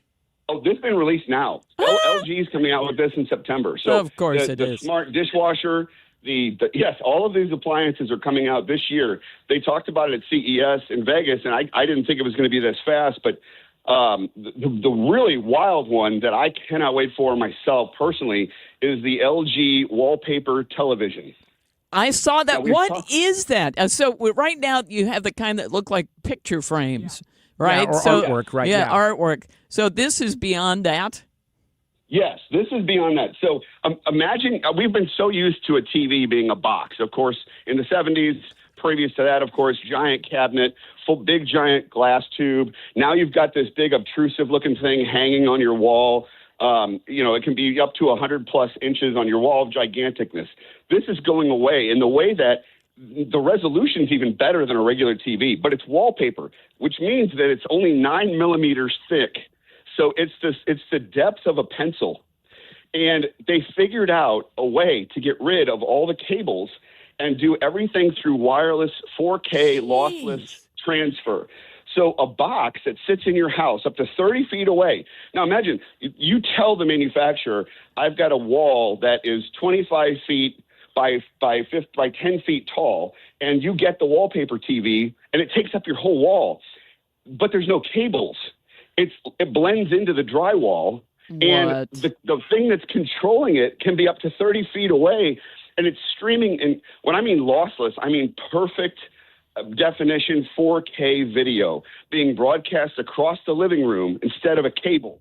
I mean, it's from a technological standpoint, I've always wanted to get rid of cables, and this is the beginning of it. Wow. This is where you're getting rid of cables in your living room. You're putting a TV the size of a car on your wall, and then you're able to do whatever you want with it through your voice, through AI.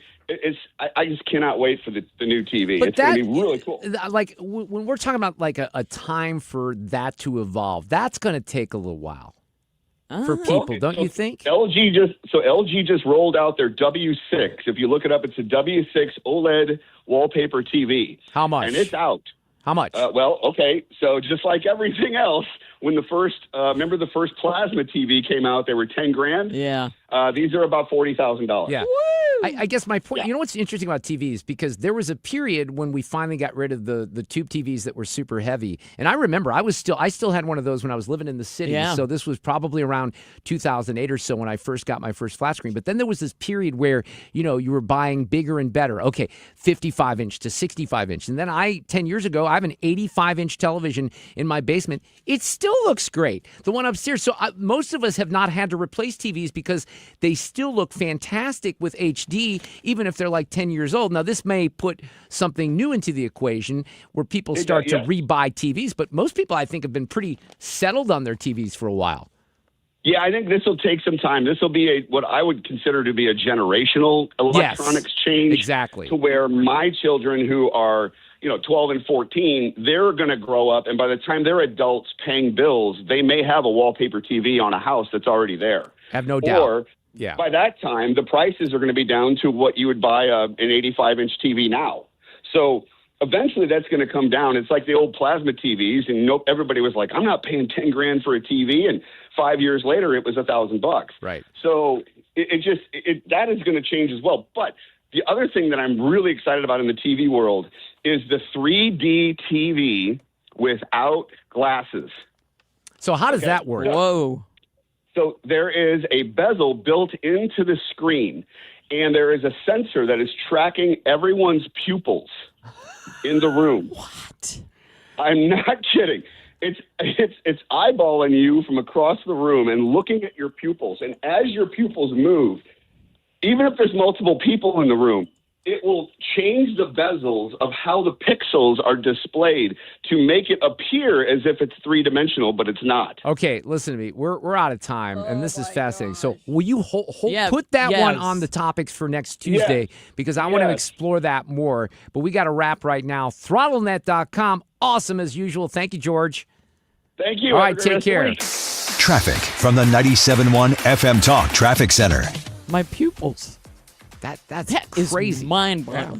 If you are eastbound on 64, slow pockets, Timberlake Manor through Big Bend. There's an Usher and Chris Brown show downtown tonight. Southbound 170, slow from Olive through 64.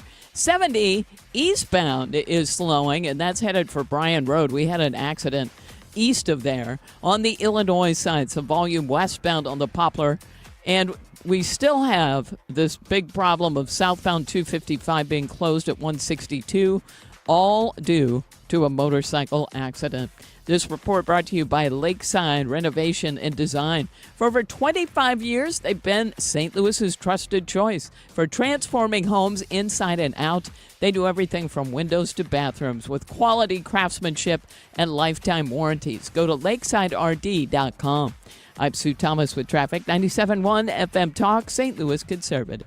Audio cut of the day is just around the corner. Let me talk to you about the next Retirement Advisory Group seminar that we have, because we just put it on the calendar. It's coming up on August 11th, which is going to be here before you know it. It's hard to believe that we're on seminar number 4. We do 5 a year with the team from the Retirement Advisory Group. Let me look here. That would be 3 weeks from tonight. 2 weeks from tonight, it's Election Day. 3 weeks, it's our next event with Bob Kershaw and Tammy Kershaw from the Retirement Advisory Group. And these are free events. We just need you to register. If you've never been before, it's a great opportunity to get a little sample of what the Retirement Advisory Group is all about. They're going to teach you a strategy of safely linking to the market to lock in your gains. The whole idea is to make sure you have enough money in retirement. 993-9494 to register for the event at the Doubletree by Hilton. We used to do these at Plaza Frontenac. We moved them out a little bit further west to Swingley Ridge Road. 6:30. It's a quick in and out. Not a long time commitment. Get registered. We'd love to see you in a couple of weeks. RetirementKey.com. They're the official financial planners of this show, the Retirement Advisory Group. Hey, St. Louis, this is Brian Kilmeade. You know, I always have a great time when I visit you guys, and I'm coming back this November. So join me, Brian Kilmeade, by getting tickets for the show at The Factory at 971talk.com/events. When it comes to hiring a contractor, you need somebody you can trust. It's Mark Cox, and I want to tell you about my friend Curtis Carrell of the Carrell Roofing Company. Curtis fixed my roof. It was after a major hailstorm. He came the same day, got up, inspected it, and from start to finish, from having the adjuster out, pointing out what he thought was wrong, all the way until it was done, it was a fantastic experience. And that's not just my experience. I have coworkers here at the radio station who've also used Carrell Roofing Company, and a lot of my listeners have taken my advice, and I thank you for that. Curtis goes the extra mile. He just sent his crews out to Kansas City. They got additional training on working with insurance adjusters, making them more likely to get approval on your case. If you've been denied, call Carrell Roofing Company and get Curtis on the case. He's going to do a good job for you. More than 20 years of experience in the roofing industry, and you can take that to the bank. Call him at 314-222-9529 or CarrellRoofingCo.com. If you're a business or brand that's still paying for ads people skip or ignore, that's cute. Try a new method of advertising your customers can't mute. Join our mobile movement so you don't get left in our dust, because stationary billboards are a bust.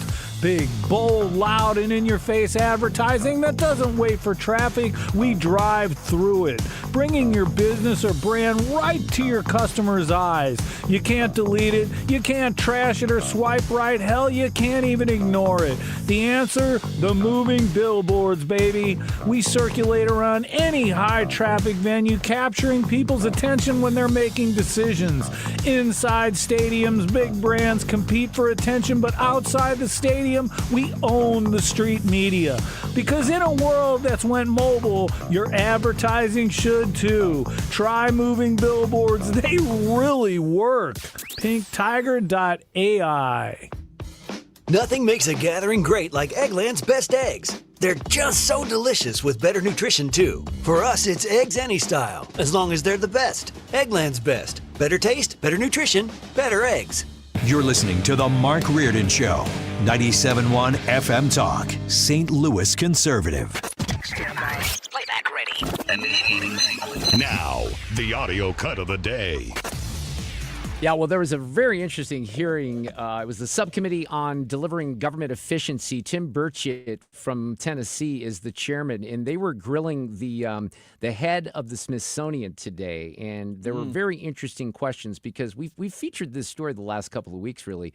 Last 3 weeks, we've covered this from a variety of different guests. The way that the Smithsonian and the way that they are teaching American history has been pretty woke in certainly teaching people how oppressive we are. Nothing positive, for example, about America. So here's Burchett with the director of the Smithsonian. Gender and sexuality are highlighted by your museum. The poster behind me shows an exhibit called Entertainment Nation on display now. Do you think these exhibits behind me are appropriate for children? So I recognize some of the images from Entertainment Nation and from, I think, some other sources. But let me, tell you what I think is most important about... Ma'am, yes. You have pictures of bondage. You have some overtly sexual things up there. You have transgendered folks. I assume that's what they are. I don't care who it is. It's still not a fan. Yeah, not a fan is right. Brandy Gill did a great job, too, exposing some of this, and she did not really have any answers. We'll see if any changes will be made at the Smithsonian's History Museum. And that's your audio cut of the day. traffic from the 97.1 FM Talk Traffic Center. On the Illinois side, serious accident involving a motorcycle southbound 255 at 162, and we've got lane closures there while they deal with that. We've got westbound 162 jammed as you approach the Pontoon Beach area, especially 111. A lot of volume eastbound 64, and this is approaching 270. Really, it goes through Big Bend before opening up, and westbound slows at Hampton. All this jams up southbound 170 as well. Westbound 70 still slow near Bryan Road. And it looks like, it's westbound that's open. It's eastbound that's slow, headed for Bryan Road. 55 looks good. I'm Sue Thomas with traffic on 97.1 FM Talk, St. Louis Conservative. All right, let's get you off the sidelines if you want to buy a house, because I have a great offer from Stewart's American Mortgage. We had thought, well, it is a limited time. I don't think this is going to last forever. But at first, it appeared that this offer was only going to be for June. Stewie has had a lot of success with it. I want to guide you into it. If you are a person interested in buying a home, but you're on the sidelines, you think the rates are too high, he's offering you a 1% discount on your 30-year mortgage for the first year, and the bagel loan, no closing costs. That is a huge, huge offer. Now, we've extended this. At first, it wasn't for refis, but Stewie now says if you go from an FHA to a conventional on a refi, also, he'll discount that rate by 1% for the first year. Plus, you still get the bagel loan. And when you get the bagel loan, you pay no appraisal fees, no closing costs, no title fees, no broker fees. On the purchase of a home, this is big because they can get you closed very quickly. So you may have an offer on a home, and because Stewart can close you in as little as 10 days, you get that home before the competitors. So there's advantages. Plus the lower rate. Ask about it when you call or text. We give you a cell phone, 314-324-4440, and MLS number 226715. Stewart's American Mortgage. License number GL250000615. Hey, Dad, what causes drains to clog? Grease, hair, soap scum, and tree roots. Tree roots? This town has old pipes and big trees. They find each other. They grow inside pipes? They bust into pipes. Whoa. Once they're in,